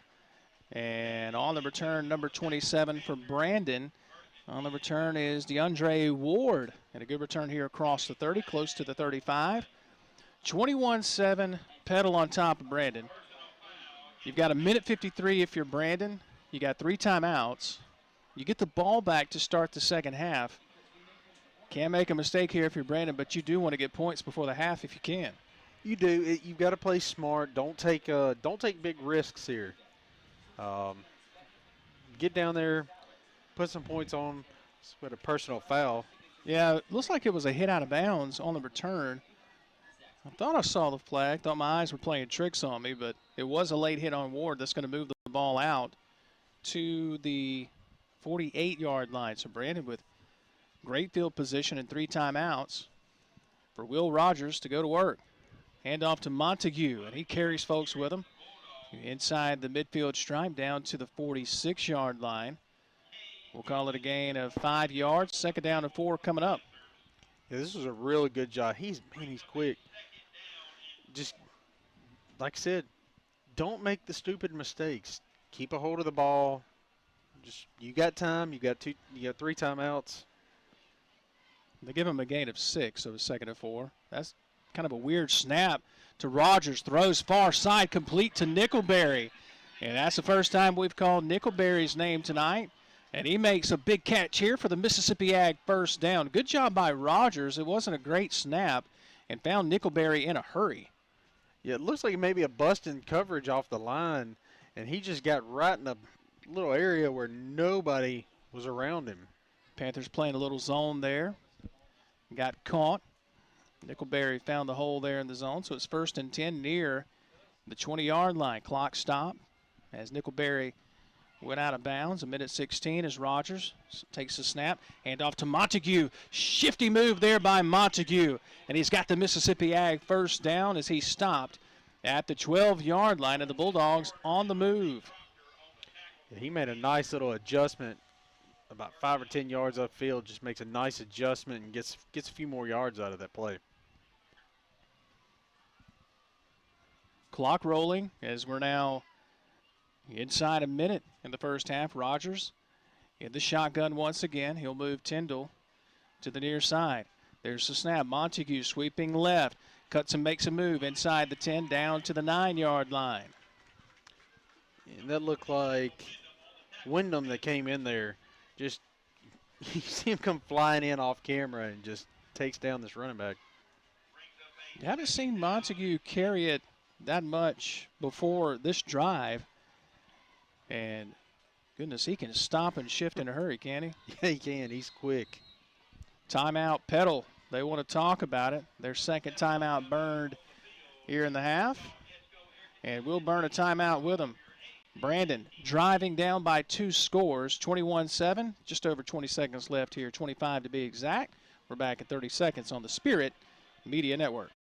Need your business to stand out and pop? Then it's time to visit Polshap's Screen Print and Embroidery in Brandon. Polshaps can custom design your marketing campaigns with custom screen printing, embroidery, and promotional materials that set you apart from the competition. Speaking of setting apart, Polshaps does all their work in-house from start to finish. No outsourcing, meaning faster turnaround time and lower prices for you, the customer. Visit Polshaps.com to find out more and get started on standing out. The Brandon Bulldogs with a 2nd down and 6, just inside the 10-yard line. Brandon will get the football back to start the second half.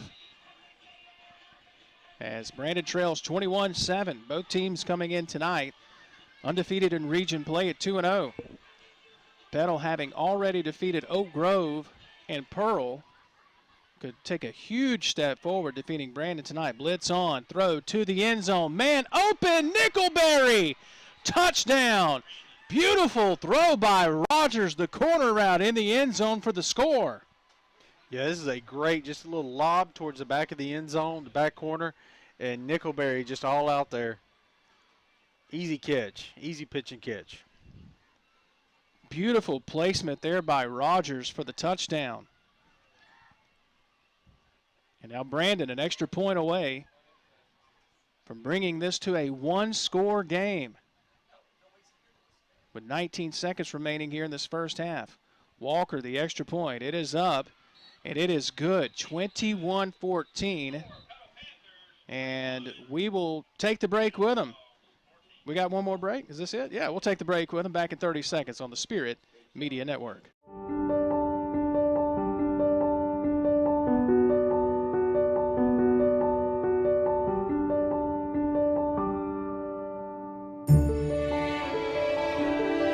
You're more than a patient at KDMC. You're family, worthy of kindness, compassion, and respect.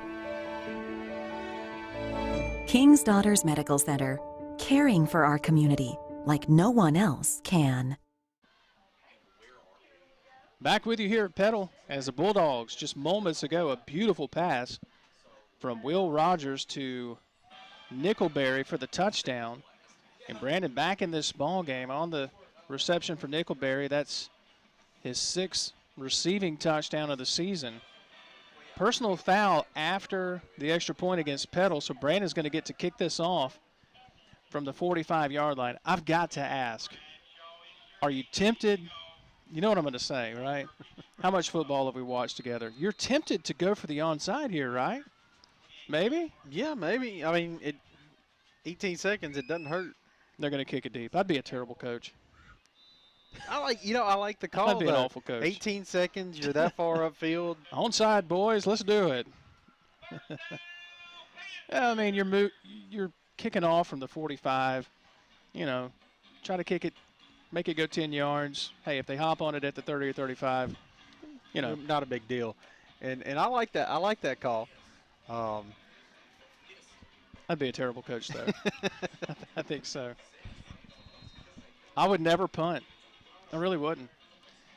Looks like Petal's going to go in and be content to go in at the half, and they will.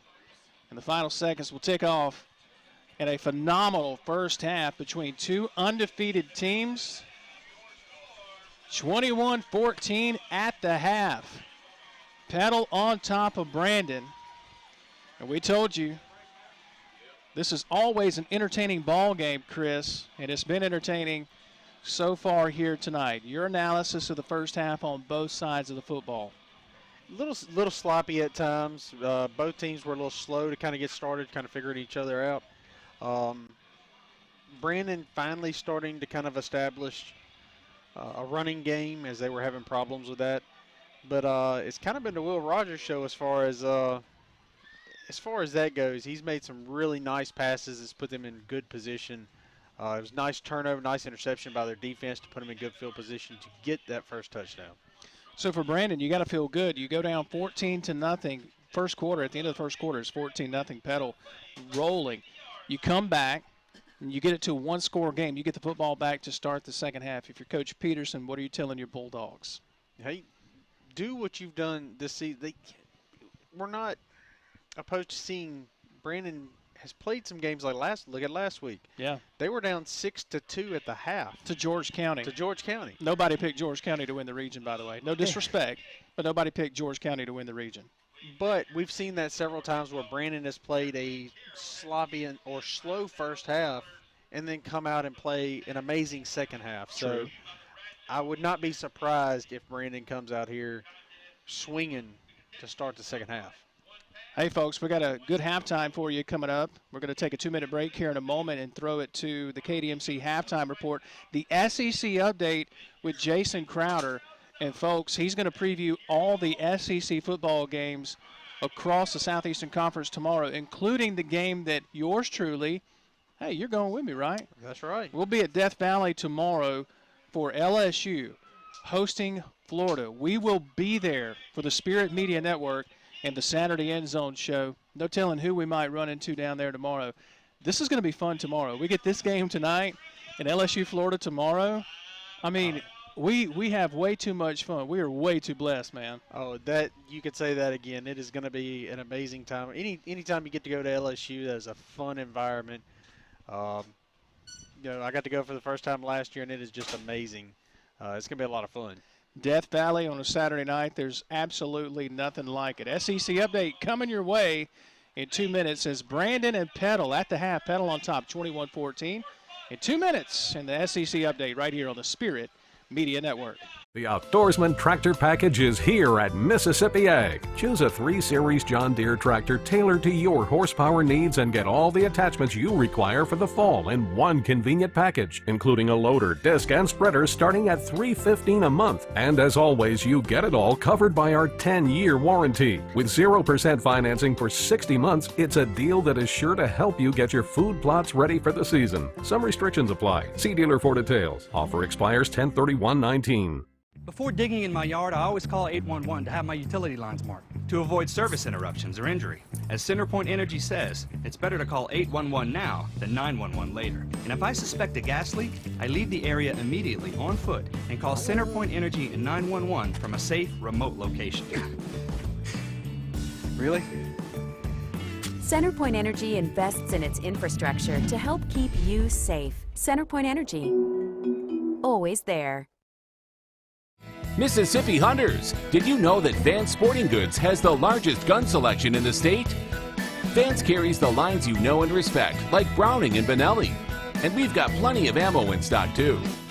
Drop by and check out our new duck hunting section, complete with decoys and accessories. You'll be happy, happy, happy you did. If it's guns, it's at Vance. Vance Sporting Goods. 777 Highway 468 in Brandon, or visit us online. Family owned and operated since 1986, Lakeside Molding has become the trusted source of architectural products throughout the South. They offer fine interior architectural moldings, custom millwork, and cabinet doors designed and handcrafted in Flowwood. Their showroom on Lakeland Drive is stocked with today's most sought-after interior details, including corbels, post, fireplace mantles, bath vanities, butcher block islands, mirrors, and much more. Tim Shoemaker and his staff work closely to meet client needs for new construction, restoration, and remodeling projects. Lakeside Molding, where details make the difference. You can't beat the best, and Bama is the best. That's all any of y'all want to talk about is Alabama. I wasn't coaching angry out there Saturday. I think that's very big. Jimbo, that's the worst coach in history. Who's the second best team in the SEC East? I got to go with Kentucky. On, handoff, Williams right side, across the 10, to the 5, Travion Williams, up and over and in, and the Aggies win in overtime! Wow! When I'm speaking facts. I'm just speaking facts. Burrow dropping back, looking to throw and fire. It's intercepted! Intercepted by the Gators, and it's run back down the sideline by Brad Stewart. How about? Here's the snap. Placement is down. Kick is up. Line drive kick, and it's good! Tigers win! This is an SEC update, an inside look at Southeastern Conference football. Hello, everybody. God bless you, and thank you for tuning in. I'm Jason Crowder, your host. LaMichael P. Ryan broke loose for an 88-yard touchdown run in the fourth quarter.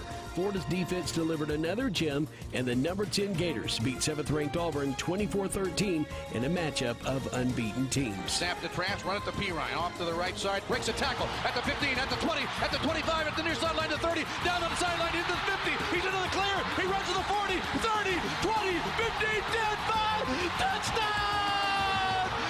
Touchdown! 88 yards! Oh my, touchdown Gators! The voice of the Gators, Mick Hubert, with a call from Learfield IMG College. In Oxford, Mississippi, Jerian Ely and Snoop Connor each had big touchdown runs in the third quarter to help Ole Miss pull away from Vanderbilt 31-6 on Saturday night. The inside give coming back from the other way and breaking down the field to the 50, to the 40, with a chance is Ely. He's to the 20, to the 15, Jerian to the 5. He's in the end zone. Touchdown, Ole Miss. The voice of the Rebels, David Kellum, with a call from Learfield IMG College. Ole Miss rushed for 413 yards, the first time Ole Miss had rushed for more than 400 yards against an SEC opponent since picking up 442 against Vanderbilt in 1979. Head coach Matt Luke spoke on his post-game radio show about rushing the football. That was pretty good. It was good to see those freshmen, running in that third quarter, breaking off those two big runs. That really was the difference in the game. We kind of got stagnant in the second quarter. The first quarter was pretty good, moving the ball. Second quarter, we got a little stagnant, but it was good to see us come out, get a stop right off the bats we talked about in the locker room, and then getting some big runs. So that was good in the third quarter. Soundbite courtesy of Learfield IMG College. Jake Fromm threw 2 touchdown passes. Georgia's defense delivered a dominant second-half performance, and the number 3 Bulldogs recovered from a slow start to beat Tennessee in Knoxville 43-14 Saturday night. They spotted on the 7, 21-yard gain. Fromm to throw into the end zone. Touchdown Pickens! Touchdown Pickens! Back right corner. The voice of the Dogs, Scott Howard, with a call from Learfield IMG College. Jake Fromm spoke on network TV after the game on how special this team is. No doubt, this team's special. We love each other. We're playing for each other. We're not playing for the number on the back. We're playing for the team on the front.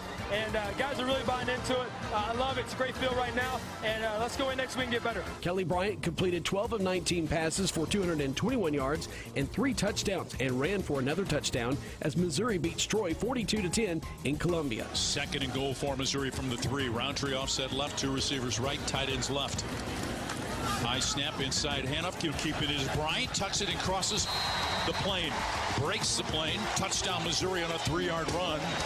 On a nifty ball handling move by Kelly Bryant, faking the dive to Roundtree, pulls it out on the RPO and takes it into the end zone, and Missouri takes the lead with 3:27 to play here in the first quarter. The voice of the Tigers, Mike Kelly, with a call from Learfield IMG College.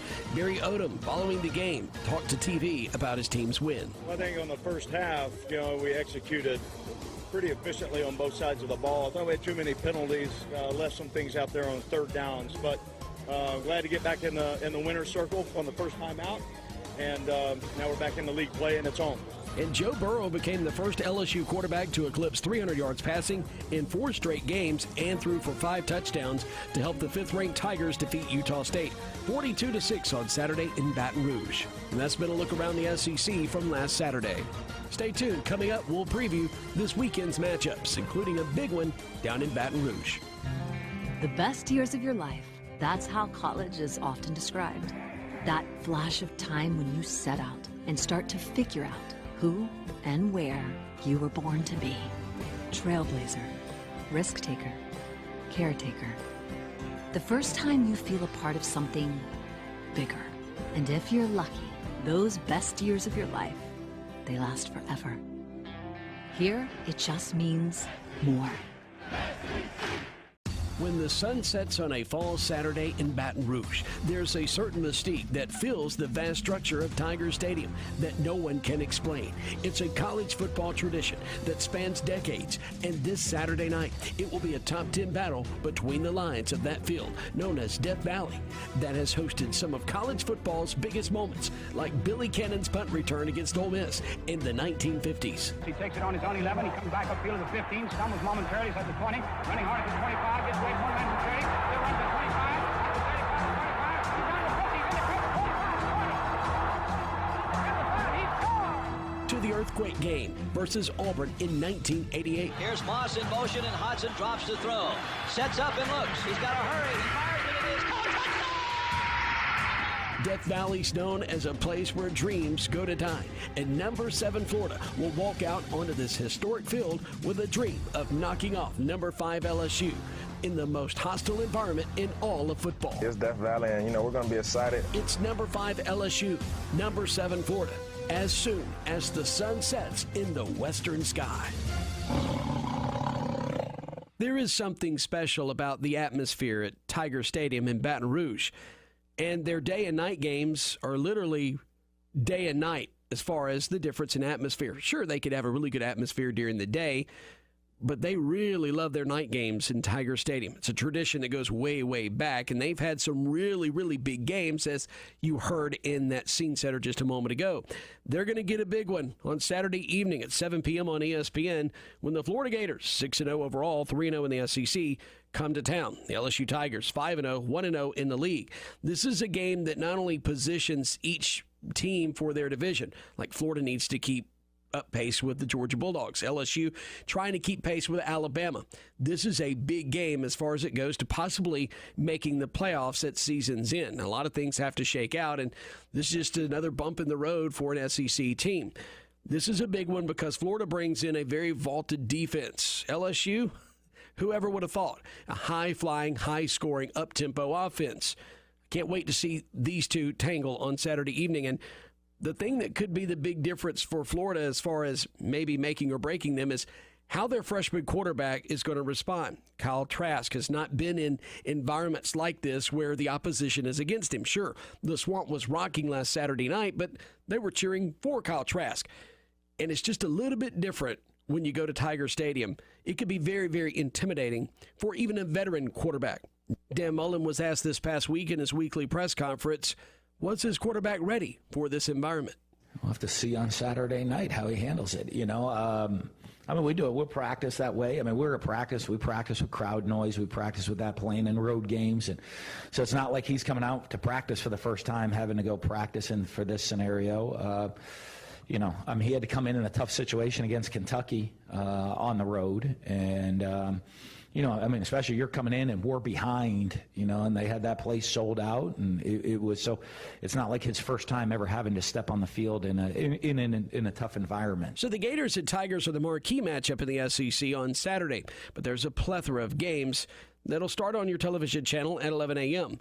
With a kickoff on ESPN between the Hedges and Athens at South Carolina. 2-3 overall, 1-2 in the SEC. Traveling to take on undefeated Georgia, 5-0, 2-0 in the league. Now, traditionally, this game has been very close, a lot like Texas A&M and Arkansas. So you can kind of throw out the records. It doesn't matter if one team's doing well or the other team's not. It usually is a good game.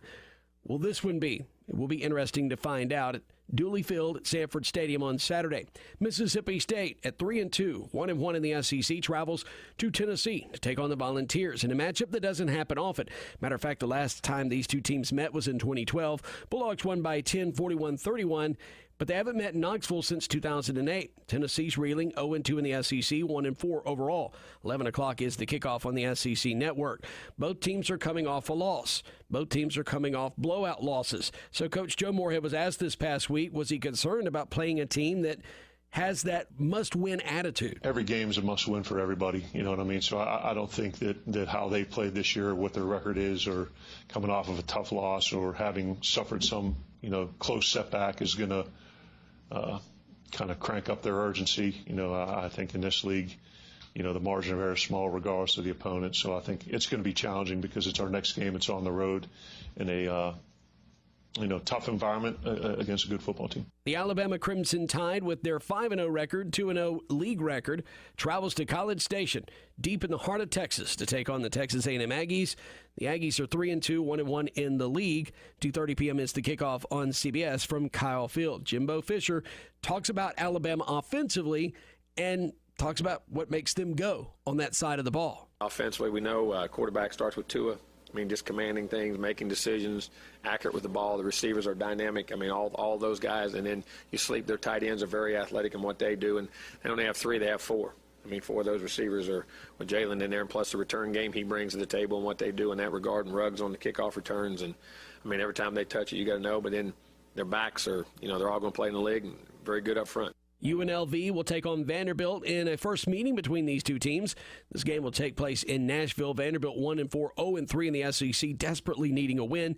UNLV 1-4. They really need a win as well. 3 p.m. is the kickoff on the SEC Network from Vanderbilt Stadium. Ole Miss travels out of division play to take on the Eastern Division Missouri Tigers up in Columbia. 6 p.m. is the kickoff on ESPN2 from Farrett Field. Ole Miss has played really, really hard. That's been their consistency. But they've been up and down as far as wins and losses. They are 3-3 on the year, 2-1 in league play. They'll be taking on a veteran Missouri team on the defensive side of the ball, and they also have a veteran at quarterback in Kelly Bryant. He's the fifth-year senior, the graduate transfer out of Clemson. Missouri has really improved on the defensive side, where they really needed to improve after their loss to Wyoming to start the season. Matt Luke this past week at his weekly press conference previewed the Missouri Tigers. This is a very, very good football team. Defensively, they're very, very fast, especially up front. That jumps off the tape right immediately. These guys, they move around, they cause problems, so they're very, very fast up front. Offensively, they're very physical. Have the best tight end we've played yet. He's very, very good. Good quarterback, good running back, and a physical O-line. Plus, we're playing on the road in the Southeastern Conference, so definitely a huge challenge. Coach Odom has done a great job, and those kids play really hard. The Arkansas Razorbacks also step out of the division. They take on an Eastern Division opponent on Saturday in Kentucky. 6:30 p.m. is the kickoff on the SEC Network from Lexington's Kroger Field. Talk about two teams that are desperate for SEC wins, and not just desperate for conference wins, but wins overall. Arkansas's 2-3. They're 0-2 in the league. Kentucky also 2-3, 0-3 in SEC play. The only team off this week, the Auburn Tigers at 5-1. 2-1 in the SEC. Florida and Georgia both atop the SEC East standings, with Florida at 3-0, Georgia at 2-0. Missouri falls in at 1-0. Alabama and LSU are up at the top of the standings in the SEC West. Alabama 2-0, LSU 1-0. And that's been a look at Southeastern Conference football on SEC Update. I'm Jason Crowder reporting. The Mississippi National Credentialing Initiative, or MNCI, is a collaboration between the Mississippi Community College Board and the 15 Mississippi community and junior colleges. The MNCI provides opportunities for students enrolled in credited career and technical education programs to receive national certifications. The premise of the MNCI is to connect education and industry for an improved Mississippi workforce. Students with national certifications often earn more than their counterparts without a certification. Visit mccb.edu for more information regarding the MNCI and career and technical education programs that lead to national certifications. Can't figure out where to stop for lunch or dinner? That's easy. Abner's of Brandon Famous Chicken Tenders will hit the spot for you and your family. Abner's Famous Chicken Tenders are unique because the fresh chicken is marinated and battered in Abner's own special recipe batter, and then served with Abner's own special dipping sauces. You'll always get fresh chicken tenders, never frozen, and it's all made from scratch. Abner's of Brandon, located at 1480 West Government Street in Brandon. Like us on Facebook for updates and store information. A smile is one of the first things most people notice. And for over a decade, Germany Dental has helped change smiles for thousands of people across Mississippi.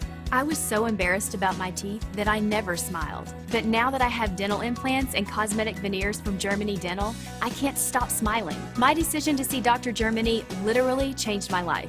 Germany Dental, changing lives, one smile at a time. Call 601-825-4746 today.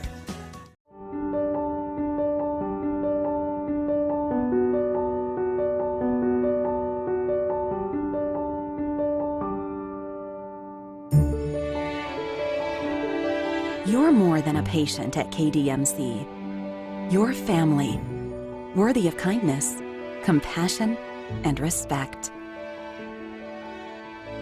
King's Daughters Medical Center, caring for our community like no one else can. And we welcome you back. We're here at halftime. The band just finishing up here, both bands actually, and teams making their way back out onto the field. As it's 21-14, Petal on top of Brandon. What a ball game we've got here tonight. Jason Scarborough, Chris McDonald, Logan Campbell. You've got Drew Hall running camera for us tonight, and all of you watching on Facebook, Twitter, SpiritMediaNet.com, YouTube Live. And you can also watch.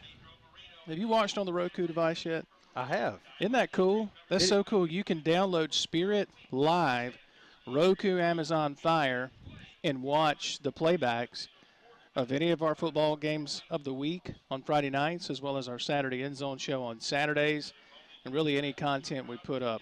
Let's take a look at the Mississippi Ag scoreboard, other scores across the state. Mr. Chris McDonald.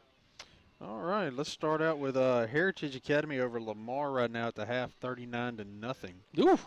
And one that surprised me a little bit, I showed you this during the half, but it's, West Point at the half, West Point tied with Lake Cormorant 7-7. That is a little bit of a shocker, just to be honest. The fact that they kept West Point kept it close. Yeah, the fact that it's close at all should tell you something. Grenada over Columbus 35-0 in the second quarter. Okay. Vardaman over Okolona 13-6 at the half. Okay. Charleston trailing Northside 22-8 at the half as well. Okay. Also at the half, Greene County over Forest County 34-0. Trying to go through some more. Mize leads Enterprise Clark 8-7.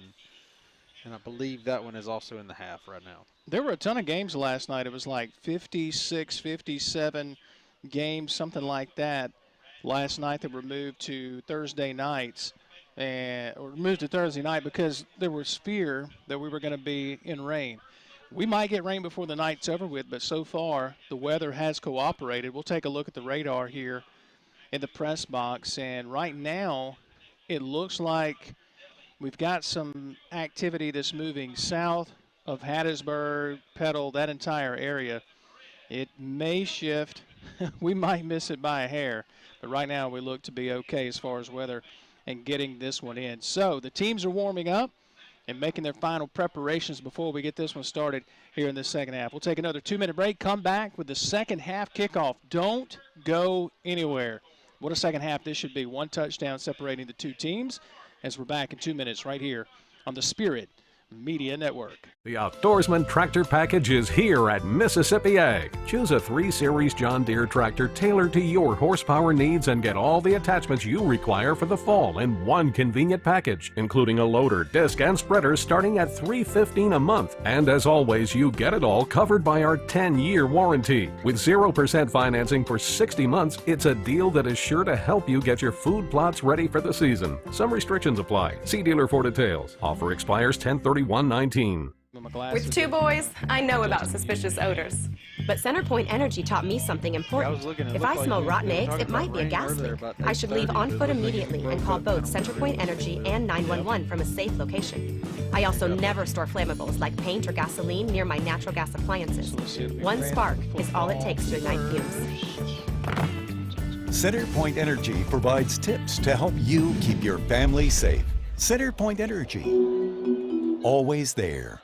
The Mississippi National Credentialing Initiative, or MNCI, is a collaboration between the Mississippi Community College Board and the 15 Mississippi community and junior colleges. The MNCI provides opportunities for students enrolled in credited career and technical education programs to receive national certifications. The premise of the MNCI is to connect education and industry for an improved Mississippi workforce. Students with national certifications often earn more than their counterparts without a certification. Visit mccb.edu for more information regarding the MNCI and career and technical education programs that lead to national certifications. Can't figure out where to stop for lunch or dinner? That's easy. Abner's of Brandon, famous chicken tenders, will hit the spot for you and your family. Abner's famous chicken tenders are unique because the fresh chicken is marinated and battered in Abner's own special recipe batter, and then served with Abner's own special dipping sauces. You'll always get fresh chicken tenders, never frozen, and it's all made from scratch. Abner's of Brandon, located at 1480 West Government Street in Brandon. Like us on Facebook for updates and store information. We welcome you back just in time for the second half kickoff. As Petal kicking to Brandon to start the second half. Going to be taken inside the 4 and then bobbled and picked up by the Bulldogs and returning it near side, trying to get to the wide side of the field and slung down behind the 10. On the return is number 27, DeAndre Ward. And Chris, it looked like if he just kept it north and south, he would have had a better return. And the Bulldogs start with field position inside the 10-yard line. Yeah, he's going to make a bad decision here and just try to cut it to the side. He bobbles it a little bit to start off, and he should have just ran forward, got what he could. Instead, he went east and west, and Petal caught up with him. Good open field tackle there by Caleb Mitchell for the Panthers. So here comes Will Rogers, author of a touchdown throw to end the second half, or near the end of the first half, to Nickelberry. Here's a handoff to Montague, spinning across the 10, near the 12-yard line. We'll call it a gain of 3 yards. It'll be second down and 7. If Brandon is going to get it going here, Chris, they're going to have to get Montague more involved. Yeah, they're going to have to. He's done well in the first half. You know, he had some success. I wouldn't be surprised to see Brandon open it up once they get a little further upfield, get a little breathing room. Pistol formation here for Rogers. Looks at a 4-man front. Blitz coming from the linebacker. Rogers, time in the pocket. It closes. Pass far side is complete. Minimal gain. Shy of the 14-yard line. On the reception is, looks like that's number 18, I believe, on the reception, and that's A.J. Harvey. And a nice open field tackle by Sam Marlowe, the linebacker. Yeah, he was on him. As soon as he caught the ball, he was on him. Stopped for, I believe, a 2-yard gain. Third down and 5 for the Bulldogs. Trips to the near side for Rogers. Changes the protection. The Mississippi State commit back to pass. Rifles it far side. Caught. Fantastic catch there. Extending the hands and snagging it out of the air is DJ Walker with the Mississippi Ag first down. What a catch. Yeah, he had to go up a little bit for that one. Overall, pretty good pass, good catch. Moving across the 20. They'll spot it at the 23-yard line. So Brandon converting and keeping this drive alive as Smith is going to check in. I think that's Smith at running back, and it is. Montague gets a rest. Rogers got a handoff to Smith. Smith keeping those legs churning. Smith pushing out near another Mississippi Ag first down. Great second and third effort by this kid. He's going to have a big hole, and he's going to start dragging, just bouncing off of people. So first and 10 for the Bulldogs. Down by 7. They trailed this game at the end of the first quarter, 14-0, and the Bulldogs have mounted a furious comeback and trying to tie this one up on the opening possession of the second half. Rogers takes the snap. He's back to pass. Far side, and the pass looks like it's caught, and then falling out of bounds. On the reception is 18, A.J. Harvey. Comes up with it there. It'll be the gain of close to 5 yards. Didn't look like much on the initial look there. He did a good job of catching that, keeping his feet in bounds. They'll give him a gain of 4. Second down and 6. So quick passes here for the Bulldogs. As Rogers from the shotgun again. Pocket breaks down, rolls to his right. Now he's going to take off and run. A little flip at the last minute. A little Brett Favre action here in the Pine Belt. Couldn't quite get it to the intended receiver. Incomplete. It'll be third down and 6. Yeah, he probably should have kept that one and just got what he could.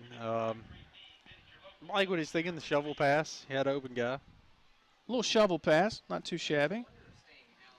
Brett Favre-esque. He just turned 50 years old, by the way. I know. You see that? I saw that. That guy still got a rifle, too. He's still got a rifle, man. So third down and 6 for the Dogs. Just shy of their own 40-yard line. Trips to the near side. Now Montague back the game. Goes in motion. Empty backfield for Rogers, who's back to pass. Time of the pocket. Throws over the middle, and it is caught. Advancing for the first down. Snagging it and plucking it out of the air is Nickelberry, who had the touchdown reception in the second quarter and comes up with it here for the Mississippi Ag first down. Yeah, Rogers going to throw this one a little high. What a job by his receiver to go up and catch it, keep his balance, and just get the first down. And he came down funny, didn't he, after he landed and managed to keep his footing for the first down. Here's a handoff up the middle for Brandon. As the line of scrimmage, the 45 is still pushing out near midfield. He'll be just shy of midfield. I want to say that's Smith on the carry, and it is. They'll give him a gain of close to 4 yards, and we're going to call it 3 yards. Second down at 7, actually. So we approach 9 minutes here in this third quarter. Opening possession is Brandon down by a score. Twins to the near side and far side for Rogers. There's the snap, play action, time in the pocket. Now it closes. He's in trouble. Rogers is popped as he gets back to the line of scrimmage. No, they're going to say he lost a yard. And Chris, you got to give credit to that Petal defensive line there, because Rogers, he's had a lot of time to throw on this possession. Yeah, that was a great job by the Petal defense. They didn't give up. A couple of linemen got through the line and chased Rogers out, and he had nowhere to go. Let's see what Brandon comes up with here. 3rd down and 9. Play clock down to 10 seconds. Rogers doesn't have them lined up yet. They may have to burn a timeout here. There's a lot of confusion here for Brandon, and they call a timeout. And Coach Peterson beside himself on the sideline. Rogers was looking to the sideline, wanted to know what the play was, and there was confusion. So Brandon will burn their first timeout of the second half. We'll take it with them, 21-14. 3rd down and 9 when we come back. Petal on top by 7. Back in 30 seconds on the Spirit Media Network. A smile is one of the first things most people notice. And for over a decade, Germany Dental has helped change smiles for thousands of people across Mississippi. I was so embarrassed about my teeth that I never smiled. But now that I have dental implants and cosmetic veneers from Germany Dental, I can't stop smiling. My decision to see Dr. Germany literally changed my life. Germany Dental, changing lives, one smile at a time. Call 601-825-4746 today. Timeout almost over with, and it is over with, as it'll be 3rd down and 9 for Brandon.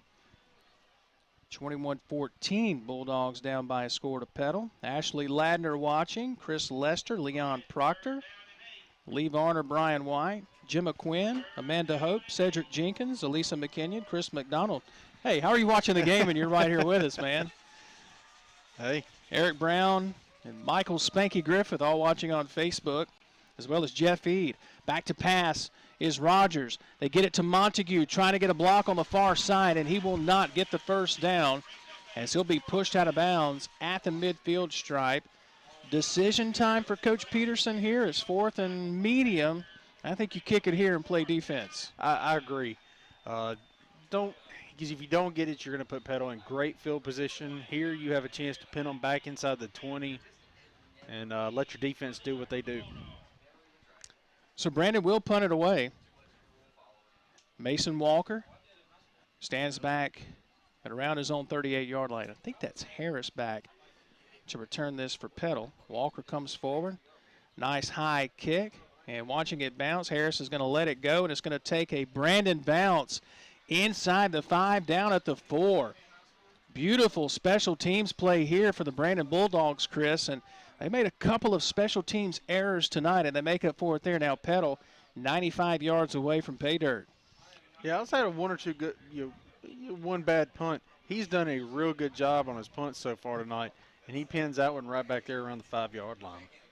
So the Panther offense with their first crack at it, nearly 5 minutes deep in this third quarter. So Brandon, they chew up a lot of time off the clock, just not able to punch it in. Yeah, they played a little more conservative than I figured they would. Nicholson with a man in motion from his own end zone, turns and hands, stretch play coming near side, and there's plenty of pasture, but it closes quickly. Out across the 5 to the 8-yard line is Hanford, and he'll pick up a gain. We'll call it a gain of 4 yards. 2nd down at 6. No, they say 3, so we'll call it 2nd down at 7. If we mention the speed of this Brandon defense, they actually got pushed out too. The defenders got pushed out and were able to come back and help assist on the tackle. Perry and Miller combined to make the tackle there, as it'll be 2nd and 7 for the Panthers, just shy of the 8-yard line. Nicholson going to flip. Looks like that's McGowan to his left shoulder. Back to pass is Nicholson. Quick pass here near side. Going down to make the reception across the 15. Did he hang on? He did. And it's a 1st and 10 brought to you by Mississippi Ag as Jonathan Harris hauls it in. I like this play. Short pass, put it where I think he floated it out there a little more than he planned on, but he's going to do a good job to catch it, get out of bounds. Threw it, like you said, where only his guy could catch it. Threw it low and away from the defender. So heads-up play there by your quarterback, Nicholson. Nicholson takes the snap. He's going to hand off to McGowan, who stutters and goes across the left side, across the 20 to the 23, maybe the 24-yard line. And that's a heck of a run there. He started towards the middle, Chris, and then cut it to the left. I was going to say, what a cutback here. He just says, oh, cuts it back and gets good yardage out of this. 2nd down and 3 coming up now after the gain of 7 for McGowan. He's got 2 scores already on the night. Bunch formation to the near side. Inside 5.5 minutes is Nicholson. Fakes a handoff. Now a quick pass to Hanford near side. Advances to the 30 and plunges forward to the 31. He's got enough for the Mississippi Ag first down. So for Petal, you got your back to your own goalpost. Get a couple of plays, and now you can open up the playbook a little bit more. Yeah, and I like what they're doing. They're going back to running a little more tempo, kind of going back to what they're doing. Short passes, runs, chew that time off that clock. Don't give Brandon too many more chances. Because Brandon's got some explosive playmakers in the wide receiver core. Nickelberry, one of them. Here's a handoff coming near side, and that's McGowan. Minimal gain. Let me give him a couple of yards on the play. We'll call it a gain of 2. 2nd down and 8 coming up for the Panthers. That looked like a good job. I believe that was Perry, Perry's been everywhere. The leading tackler for the Bulldogs. And I got to tell you, I'm impressed with this sophomore, Kazarius Bowie. Yeah, he's been a force all night. We've called his name several times because he seems like he's always there. One of the down defensive linemen in that 3-4 scheme. Like you said, it seems like every tackle we're calling his name. There's Nicholson back to pass. He wants to go over the middle and shoots it low. Actually threw it out to the left. And it was intended, looks like that's Harris, and it was. Had Harris there, Chris, but shot it too low. Incomplete. Brings up 3rd down and 8. Yeah, I'm not sure. I'm not sure what happened there, but he couldn't quite get it out there. Looked like Harris might have lost his footing. It's possible. We did have a lot of rain here. I mean, granted, it's a turf field, but still a lot of rain. Moved through earlier today, so 3rd and 8. Let's see what Petal comes up with. First 3rd down of the half. Here's the handoff, and nothing doing off that left side. As getting there first was Jordan Lawson, and then his buddies came to help clean it up. Minimal gain, a gain of a couple. It'll bring up 4th down and 6, and a punting situation for the Panther offense. Yeah, when we just say Bowie, we call his name. He's right in there again. I get what they're trying to do. I don't know that I'd have went with that call there, but what do I know? Maybe Nicholson, RPO option. Maybe Nicholson. I like the RPO. Option. RPO. O is for option. Boy, a bad snap here. But managing to get it away is the Panther punter, Nate Jones, and fair catch called for by the Bulldogs at around the 37-yard line. So Brandon gets it for the 2nd time here in this 3rd quarter. Boy, a bad snap, but give credit to Jones just to hang on to it and do something with it. Hangs on, still gets a decent punt. Brandon going to have good field position either way. So if you're Brandon, you got to feel good. You ate up nearly 5 minutes first possession, but no points. So you can move the football. They moved it out to near midfield after starting inside the 10-yard line their last possession. Now they get great field position to start this drive. Rogers gives to Montague, and he is wrestled down behind the line of scrimmage. A loss of 2 yards. And boy, the Panthers got in the backfield in a hurry. Well, nobody picked up the linebacker there. He just steps in and was waiting on him. I believe that was Marlowe. Marlowe. Yeah. Sam Marlowe's been a name we've called quite a bit tonight. It's either Marlowe or Cade Hillman. So 2nd down and 12 for Rogers. Back to pass. Time in the pocket. Now he's flushed. Rolls right, throws long, has a man. It is somehow almost brought in. Goodness, I thought he almost came up with it there for a moment. Going up to try to haul it in was Richard O'Brien. Great coverage here by Micah Cherry. And I don't know that Rogers knew it, but he was being run down from the backside. This was a good throw. Isaac Lee was given pressure from the backside and nearly caught up with him. So now Brandon, just like that, they're facing a 3rd down and 12.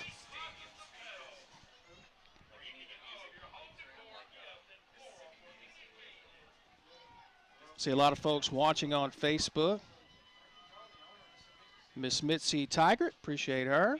Back to pass is Rogers. He's in trouble. He's going to be sacked. Back inside the 25-yard line. And it looks like that might have been Isaac Lee that got there once again. And actually, Washington got in on the sack, coming on the blitz there, Chris, and managed to get in the backfield. This was just a great job. I mean, he got in there before Rogers could really do anything.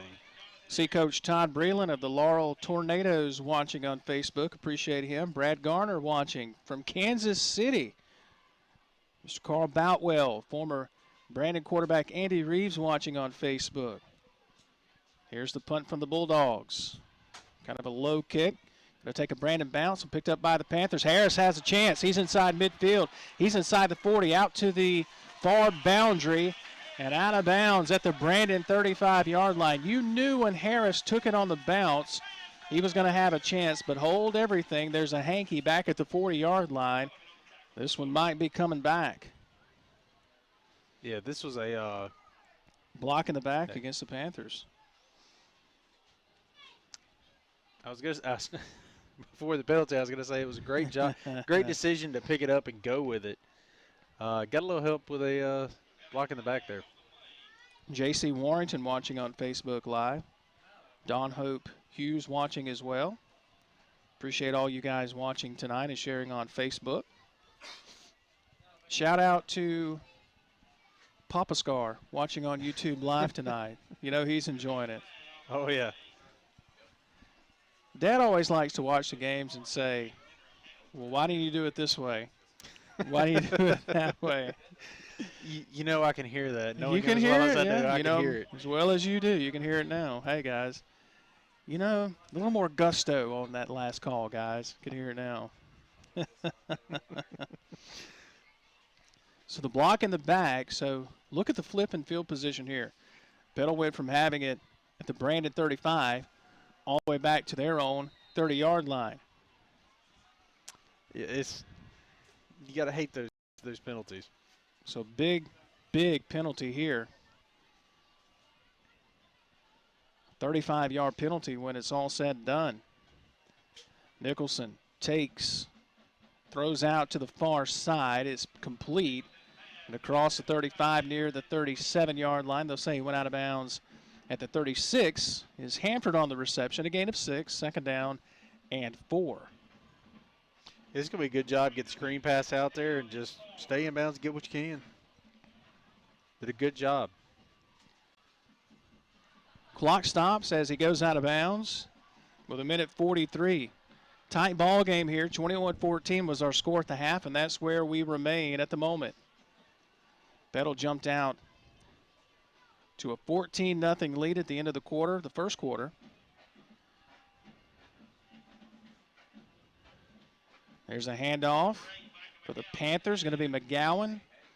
Maybe a yard. They might give him 2. It'll bring up 3rd down and close to 3 yards. Give credit to this Brandon defense. Getting there once again is Jordan Lawson, the senior defensive tackle. Yeah, defense is just quick.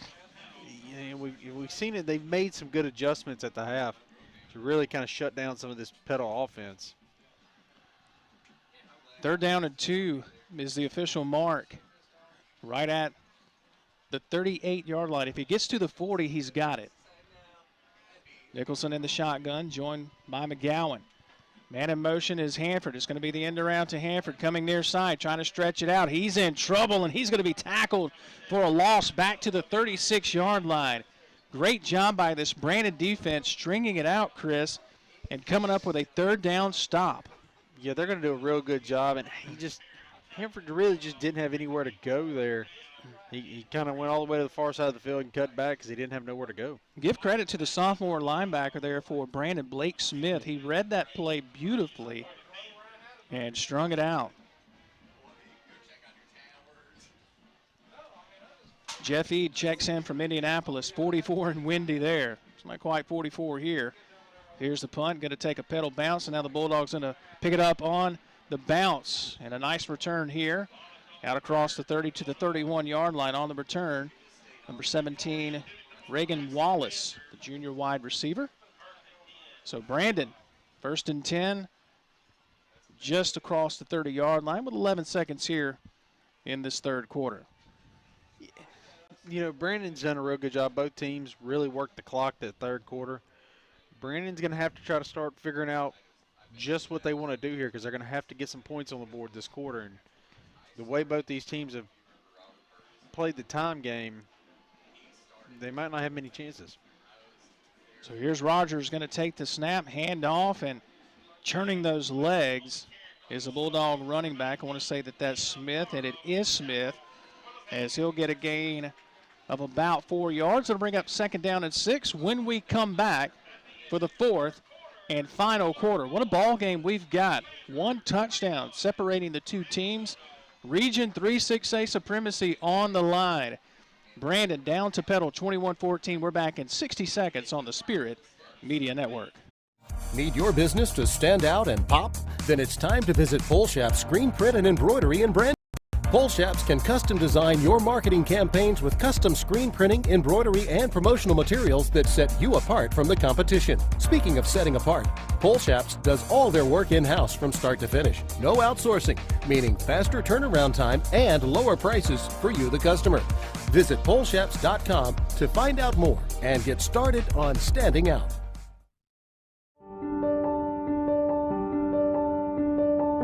You're more than a patient at KDMC. You're family, worthy of kindness, compassion, and respect.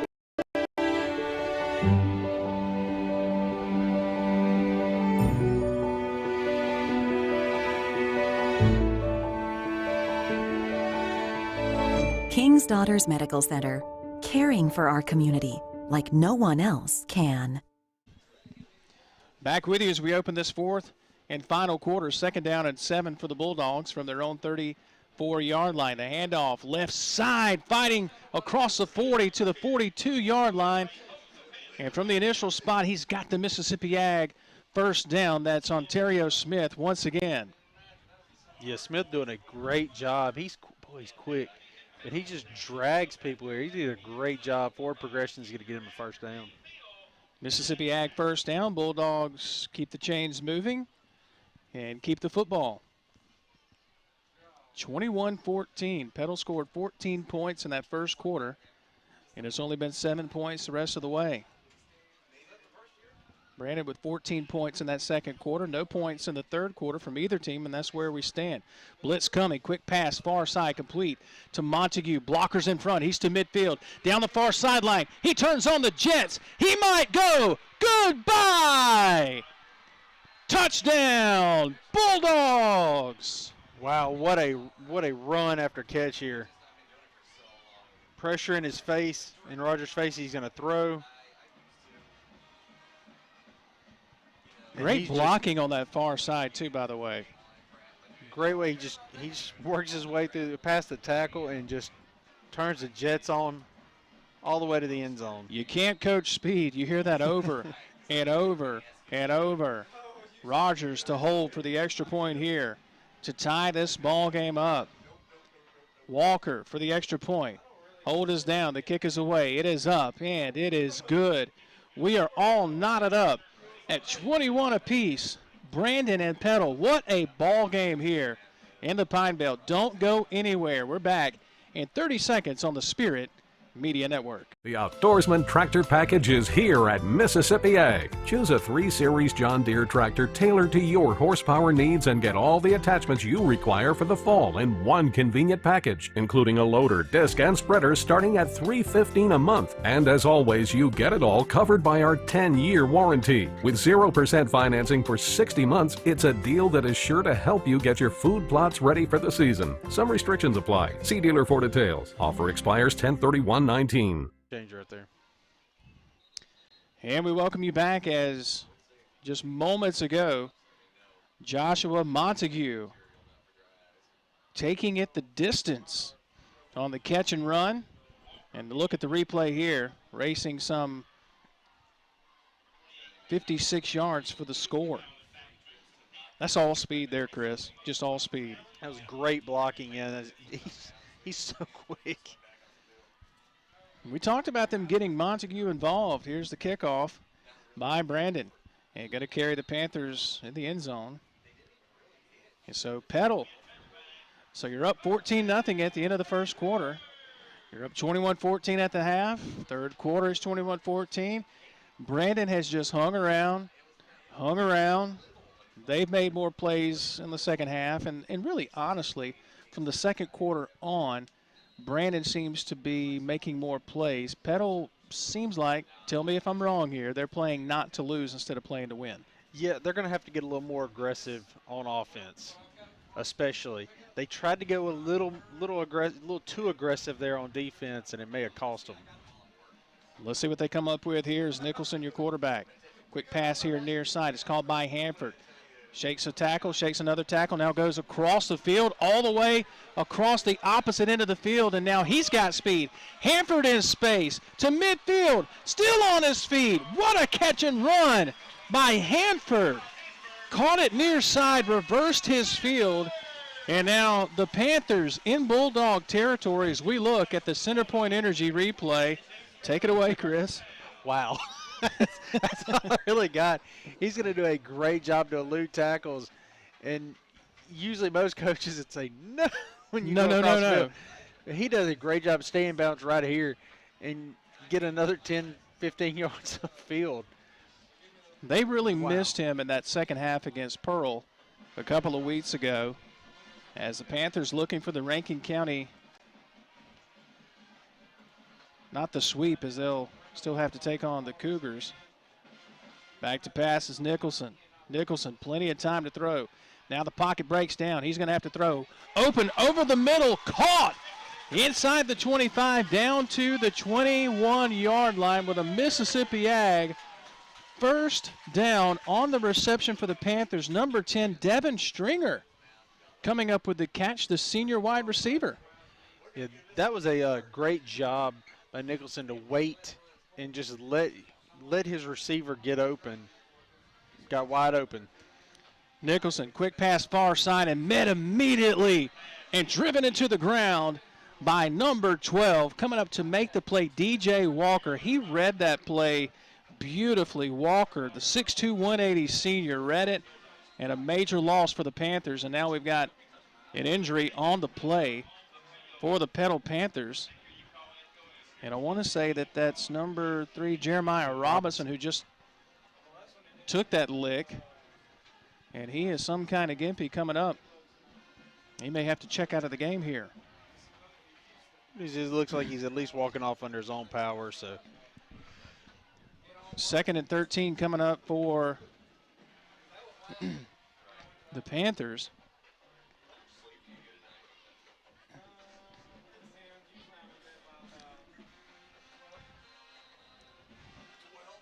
So now they wind the clock as looks like Robinson was going to have to check out.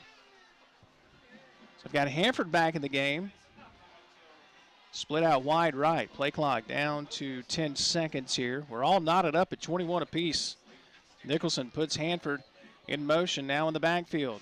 Nicholson takes. Nicholson going to keep around the far side. Nicholson with speed to the 20. Nicholson lowers his shoulder as he's out of bounds near the Mississippi Ag first down. He's going to be ushered out of bounds at around the 15-yard line. He'll get a lot of that a big chunk of that lost yardage back. Second down and short coming up. This was a good job. I like the option that they were running. He didn't have to pitch it, but I like it. Third down and short. I'll learn to count one of these days. Nicholson takes the snap. Going to hand off to, looks like that's Martin, and he is met in the hole immediately. And a loss on the play here as the Bulldogs come up with a big play. Looks like they called the linebacker blitz, and my goodness, Perry timed it perfectly as the senior linebacker got there first to make the stop. And it's going to be 4th down and 4. I think the Panthers are going to let to go for it here. You said you wanted aggression. Well, here you go. Yeah. Inside 8.5 minutes now. 4th down and 4. Both crowds coming to their feet. Nicholson calls for it. Now looks to the sideline for the play. Play clock down to 4 seconds. And now Coach Boyle says, let's talk about it. Petal will use their first timeout of the second half, and we'll take it with them. 8:19 here in this 4th and final quarter. 4th down and 4 for Petal inside the red zone when we come back at 30 seconds on the Spirit Media Network. Before digging in my yard, I always call 811 to have my utility lines marked. To avoid service interruptions or injury. As Centerpoint Energy says, it's better to call 811 now than 911 later. And if I suspect a gas leak, I leave the area immediately on foot and call Centerpoint Energy and 911 from a safe, remote location. Really? CenterPoint Energy invests in its infrastructure to help keep you safe. CenterPoint Energy. Always there. And we're back with 8 minutes and 19 seconds here in this 4th and final quarter. And now it looks like Nate Jones is going to attempt the field goal here. As Coach Boyle said, let's get some points here. Here's the kick, a high kick. Looks like it's got the distance and it splits the uprights. Good. Jones connects on the field goal. He's now 3 of 3 on the season. And the Panthers regain the lead, 24-21. Pretty good kick here. Do you like the decision to get the points? I like the decision. You've got a Brandon team that's shown they can come out and strike quick. I like your tie game. I like the points. Now here's the thing I'll say too. That was still a little bit of a risk because Jones had only attempted 2 field goals coming in to that kick. So that's only his 3rd field goal attempt of the year. So granted, you still don't know what you're going to get. He knocks through a 30-plus yard field goal attempt. So now it's 24-21, Petal back on top. So again, don't know what you're going to get there when you're kicking from that far away and you've had a field goal kicker that's only attempted 2 field goals, yet he made them. Now he just made his 3rd. I will say, I like that 4th and 2, going for it on 4th and 2 a lot better than I did before they got pushed back and was 4 and 4. I like the points at 4th and 4. Exactly, yeah.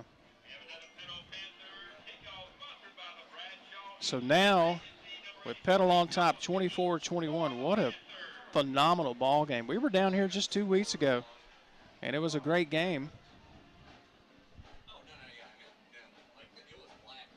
And now we've got ourselves a good one here. So now they're ready to go. As Nate Jones gets it teed up here.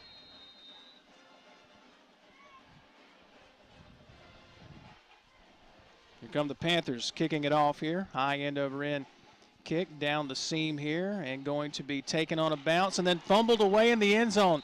Oh, they got to get back on it, and it goes in the end zone. Goodness gracious. Brandon has had a lot of trouble as Willie Miller, starting linebacker for the Bulldogs, couldn't corral it there in the end zone for the touchback. Boy, Brandon on special teams tonight, they have had a laundry list of errors.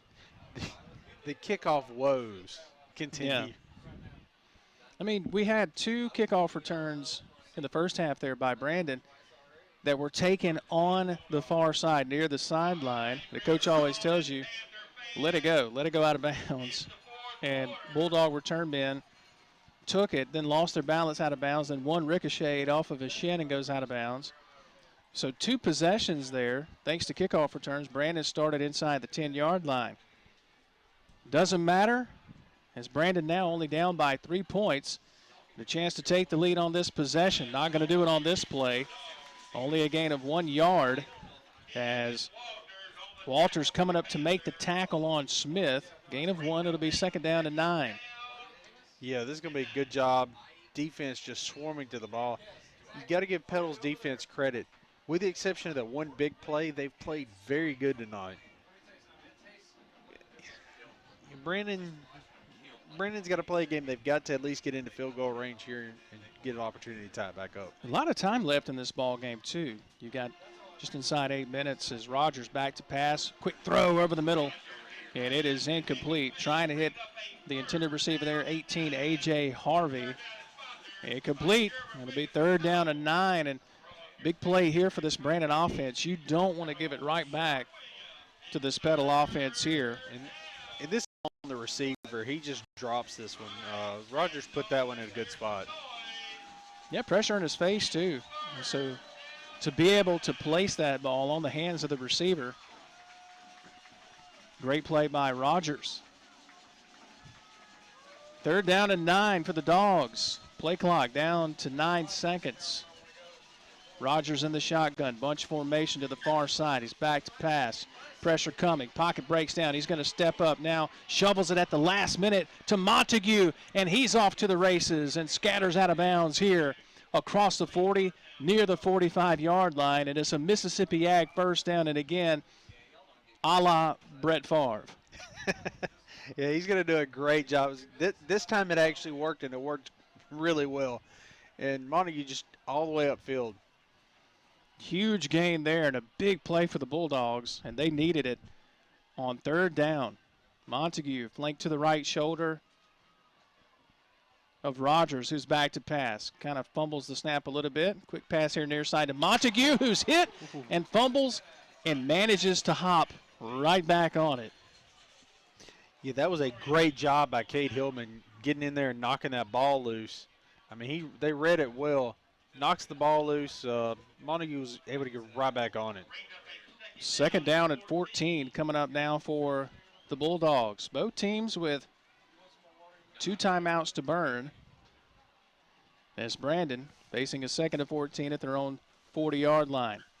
Pressure coming. Rogers back to pass. Quick pass to Nickelberry over the middle. Nickelberry to the far side.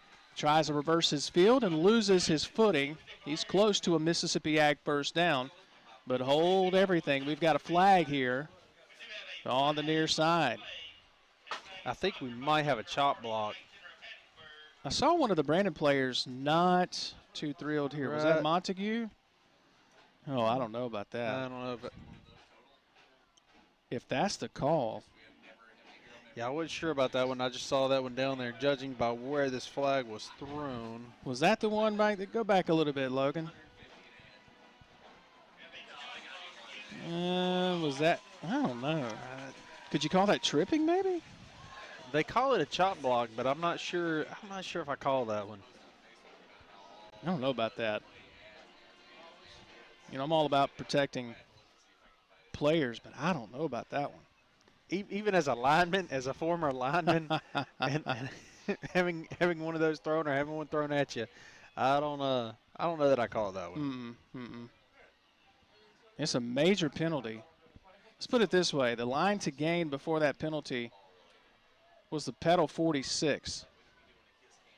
The line of scrimmage is back to the Brandon 20-yard line. So the official's trying to get it right here.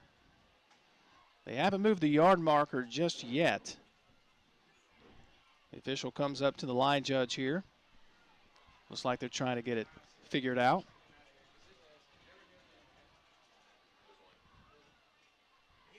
I wonder if they're talking about going to, is it third and 31? That's the official marking, 3rd and 31. And now we've got another stoppage. Let me just save everyone some time. You need to go to Letha's. I recommend it. If that's what these guys are talking about, let me just save them some time. Go to Letha's. It's great barbecue. Okay, so they say 2nd and 34. Okay. Wow. Yeah. So second in Rankin County for Rogers and the Bulldogs here. Rogers, straight drop, quick pass over the middle, caught.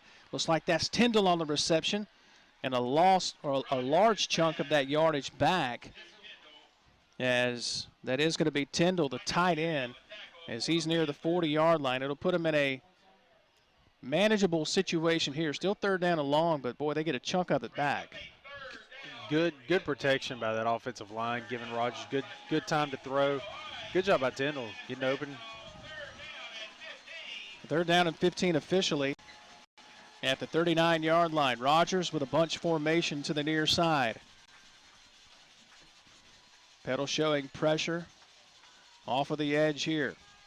Play clock to 6. There's the snap. Rogers back to pass. Goes long. Down the far sideline is incomplete, and there's the flag, as they're going to get the Panthers for interference, as the intended receiver looks like it was Nickelberry, as we'll get a chance to look at the penalty here. So a couple of hankies here.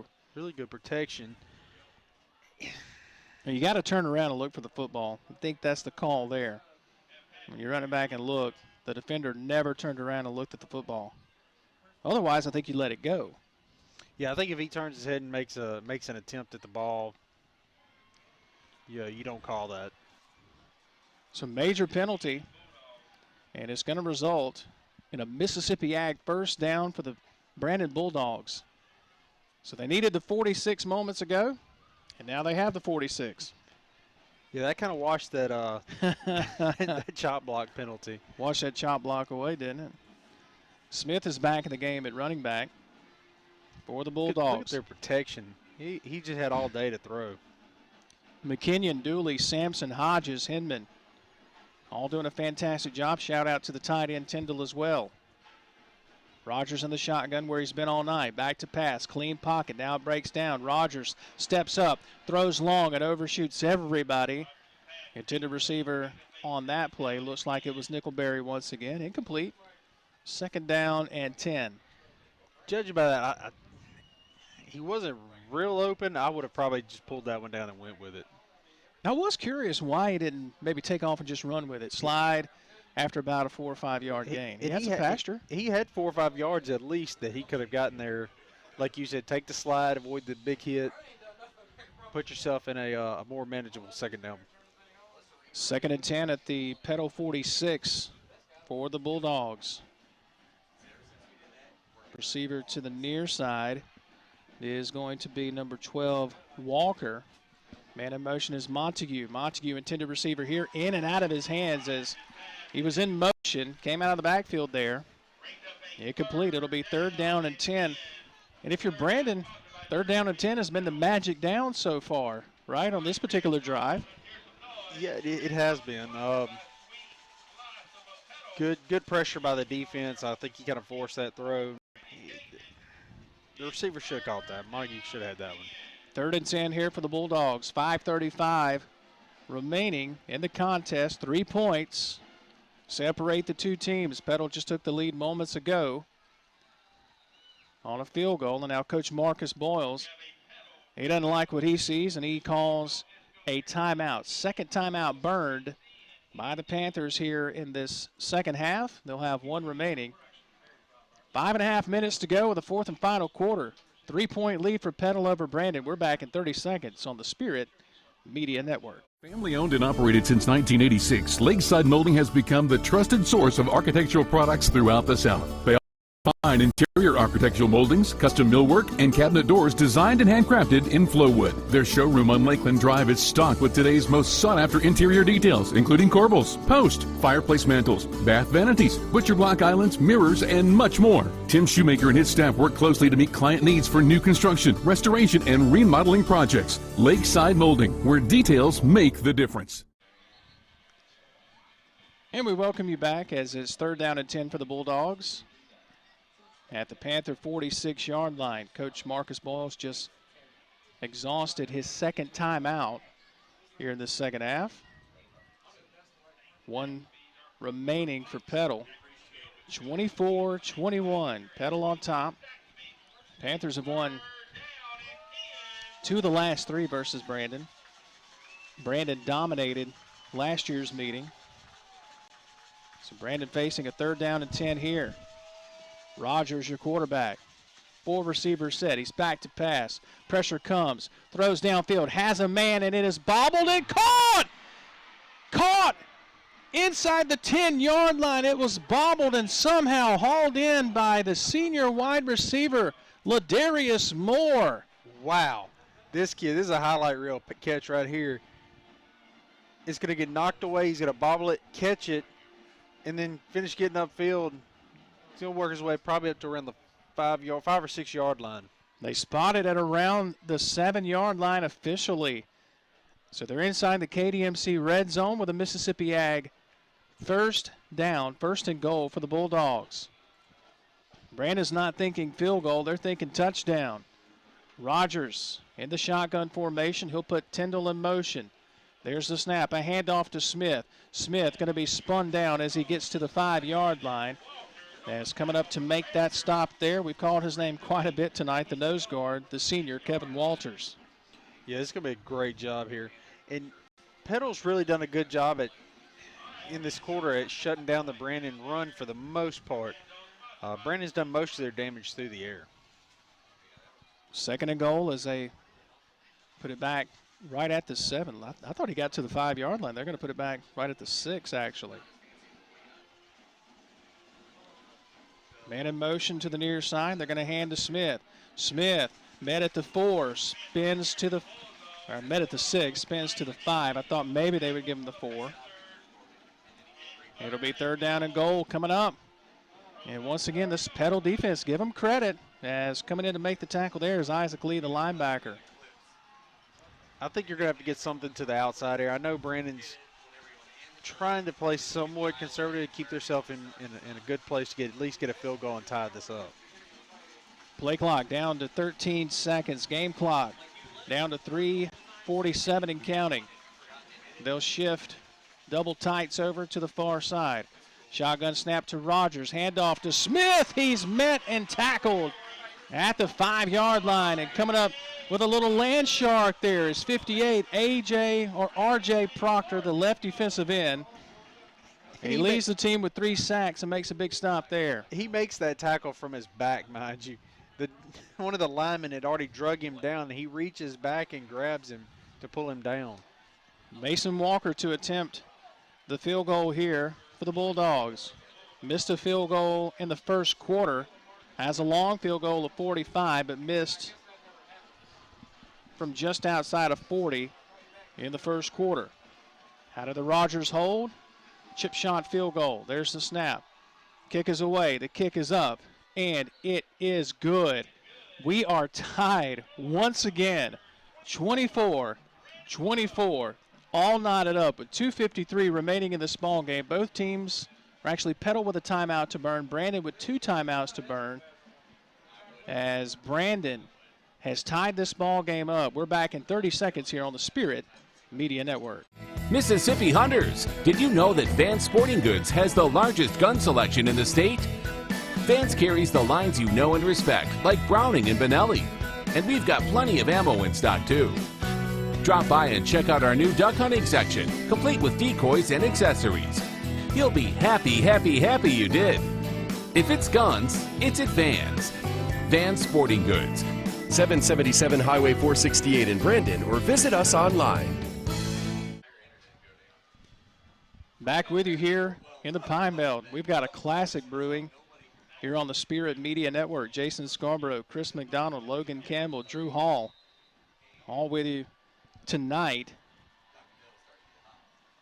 from Panther Stadium. Brandon just knotted this ball game up at 24-all, and now they'll kick deep to the Petal Panthers, and going to be a touchback here. Petal will have it 1st and 10 at the 20-yard line. Well, let's see what Petal does here. We have not seen Nicholson with a lot of the run-pass option here lately. We haven't seen him get on the edge with the option to chunk it downfield or take off and run with it. But they've done well with the quick passes, too. It'll be interesting to see if they go back to that. You've only got 3 minutes, really, in the ball game at a timeout to burn, so you can't be too patient. Exactly. Nicholson going to hand off.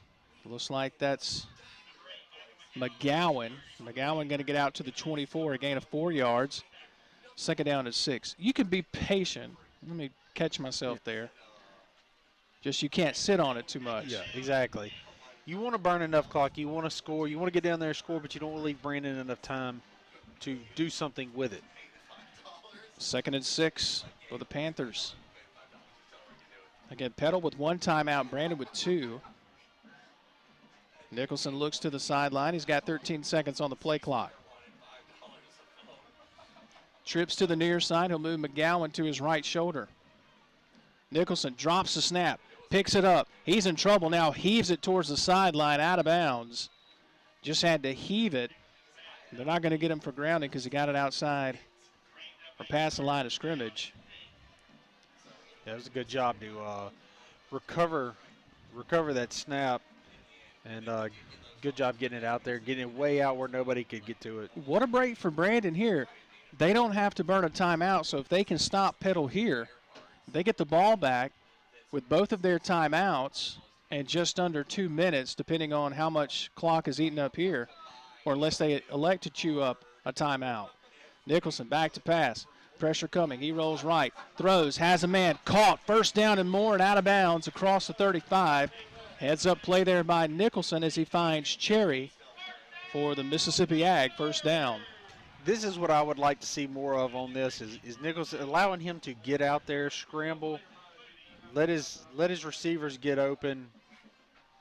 Even if you have to take little short plays like that at a time, little 5, 10, 15-yard passes. Heads up play by Cherry, too, just to, hey, get the first down, get out of bounds, preserve some time for your offense. Nicholson going to hand off. That's to McGowan. McGowan carrying folks with him as he gets across the 40 to around the 43-yard line. He's going to be about 2 yards shy of that Mississippi Ag first down. Yeah, everybody was shifted to the other side of that line there. Great job getting upfield. If you can keep getting runs like that, you can afford to take some of these runs. What a ball game. Approaching 90 seconds. They hand off to McGowan again. Plunges forward. He's going to be close to the Mississippi Ag first down. Gets just across the 45, and they say, yep, let's move the chains, boys. Clock will stop as they move the chains for the Mississippi Ag first down. Inside 90 seconds at 1:28 here in this ball game. What a phenomenal game that this has been so far here tonight. Coming down to the wire, Nicholson back to pass. Pressure comes. He's going to take off. Nicholson with room. Nicholson to the 40. Nicholson lowers his head inside the Brandon 30-yard line, and a big run for the senior quarterback for the Mississippi Ag first down. Wow, what a run. This is what I wanted to see him do, then put him in the position to do this right here. He's just going to get upfield, and man, he's quick. He was very decisive. Made his decision, ran with it. So now you can be a little more patient if you're Petal. First and 10 outside the 27 here. Nicholson going to fake. He's going to keep. Trying to follow his running back here. Gets inside the KDMC red zone. Nope, they're going to say he's right at the 20. Right at that KDMC red zone mark. As he'll be about 3 yards shy of that Mississippi Ag first down. Second down at 3. This is going to be a great job. He almost pushes his running back out of the way. Chris, we're down to 30 seconds and counting. Nicholson back to pass. Pressure comes. Quick pass far side. Dropped. It was dropped by Cherry, and that'll stop the clock with 26 seconds here in this ball game. What a game. I mean, we were down here 2 weeks ago, and Petal and Pearl went into overtime. 38-37 in that game. We've got 48 combined points on the board so far here tonight. What else do we expect from a Region 3 6A game, especially this game?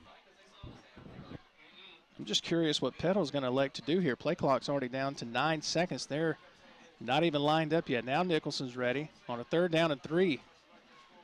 Nicholson going to hand off. McGowan, he's going to be close to the first down, but I don't think that he got it.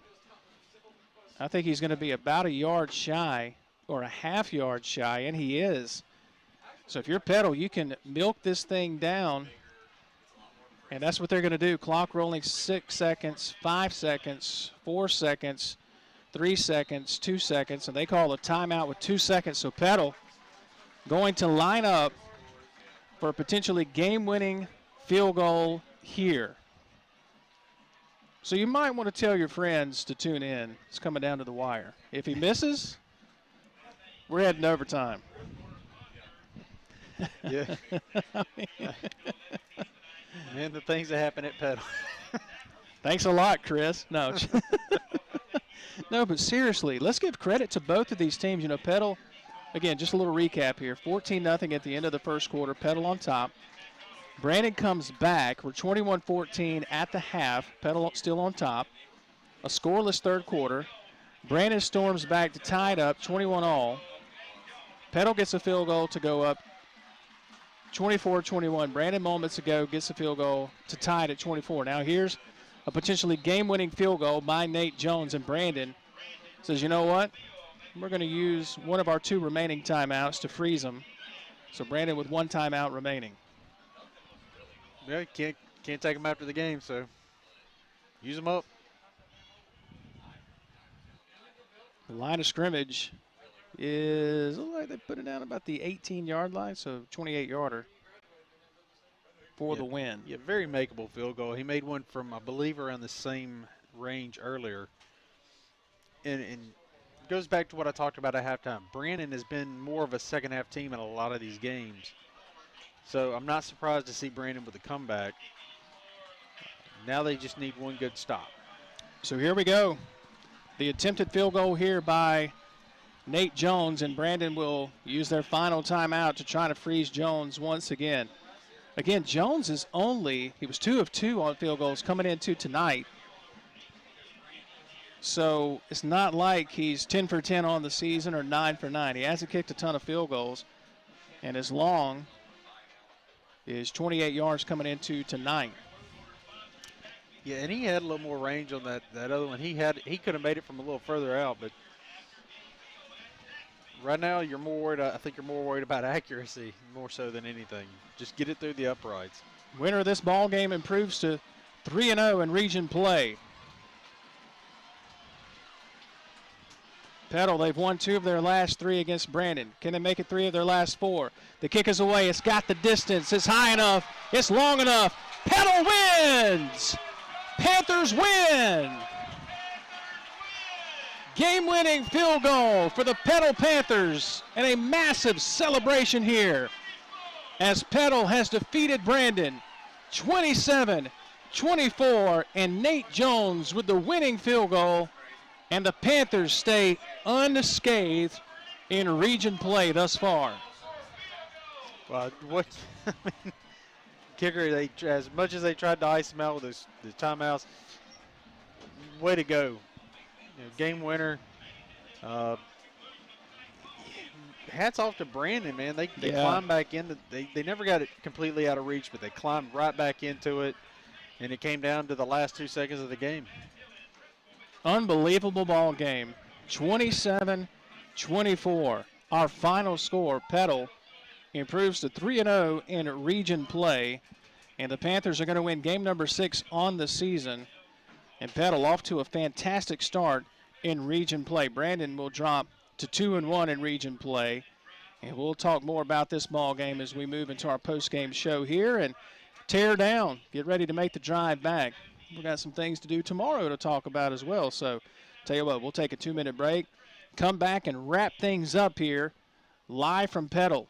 The Panthers, game-winning field goal with 2 seconds remaining, 27-24.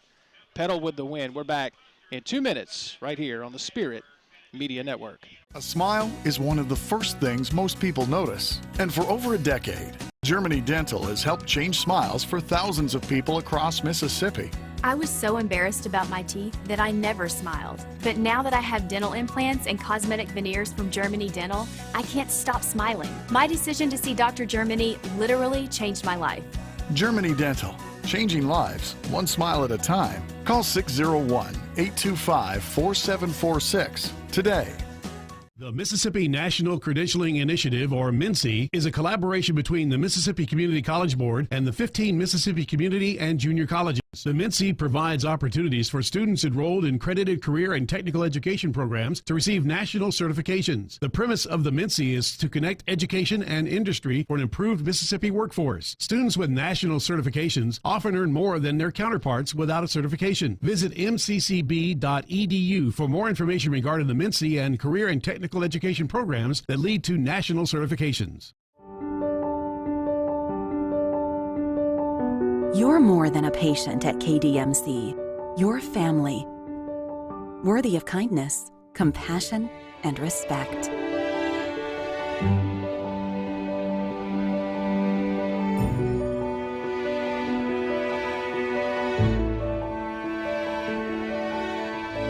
King's Daughters Medical Center, caring for our community like no one else can.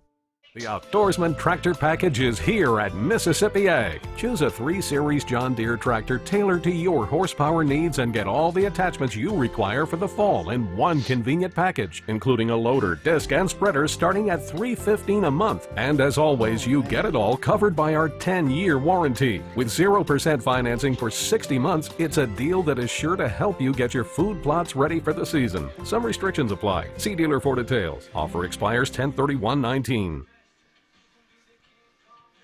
And we welcome you back one final time here to Petal High School. What a ball game tonight. Can't hang your head if you're either team, Brandon or Petal. Petal with the game-winning field goal with 2 minutes remaining from Nate Jones, or 2 seconds remaining, not 2 minutes, 2 seconds remaining. Petal stays undefeated in region play. They move to 3-0. And the Panthers just seems like they've had Brandon's number here lately, with the exception of Brandon just dominating last year. And this was a very well-played ball game. Brandon had a lot of questions about really their season so far. People felt like they got a good call against Starkville to win that ball game. The George County game last week was a big question mark. Like, you guys won in the second half, but what happened? Then you had the Warren Central game. We actually watched that game. I think Brandon answered a lot of doubters tonight. At least that's what I took away from the game, that, hey, they're for real. Don't look at the narrow margin of victory in some of their games. They're for real, and they played a really good Petal team close down to the wire tonight. Yeah, this Petal team's one that is bound to make a good run into the playoffs. I would not be surprised, and fight for that 6A South crown. Yeah, talk about Petal. We talked about this is a team that's been building towards a season like this. A lot of youth over the last couple of years. And this is a senior-laden Panther team for Coach Marcus Boyles. And this is what he does. He builds the teams. He gets them ready to go. And he builds with that youth. He gets them prepared. And then he builds towards a season like this season where you've got a lot of senior leadership. And he does that. He's done that well. Look at his track record at Wayne County and what he's done in his time here. He's good at what he does. And there's not many people better at it in the state. Phenomenal ball game. Cannot wait for next week, and we'll be announcing our game of the week here over the weekend. Don't forget, tomorrow Chris and I will be in Baton Rouge for the big tilt between Florida and LSU. We'll have that coverage for you for the Saturday End Zone and the Spirit Media Network tomorrow, all throughout the day, as well as tomorrow night. Before the game, during the game, and after the game, we'll have coverage for you. LSU, Florida. Going to be a phenomenal ball game. Does it rival the Earthquake game from several years ago? We'll see. But a great ball game on tap tomorrow. Great game here tonight. Thanks to Logan Campbell, Drew Hall, Chris McDonald, and Jason Scarborough. We can't do it without our sponsors. We appreciate them so much. And to everybody here at Petal, thanks for all of their hard work as always and for welcoming us with open arms. That's going to do it here tonight from Petal, 27-24. Petal with the win to move to 3-0 in region play. That's going to do it for us. We'll see you next week, folks. Have a great weekend. Be safe. And we'll see you next week on the Spirit Media Network.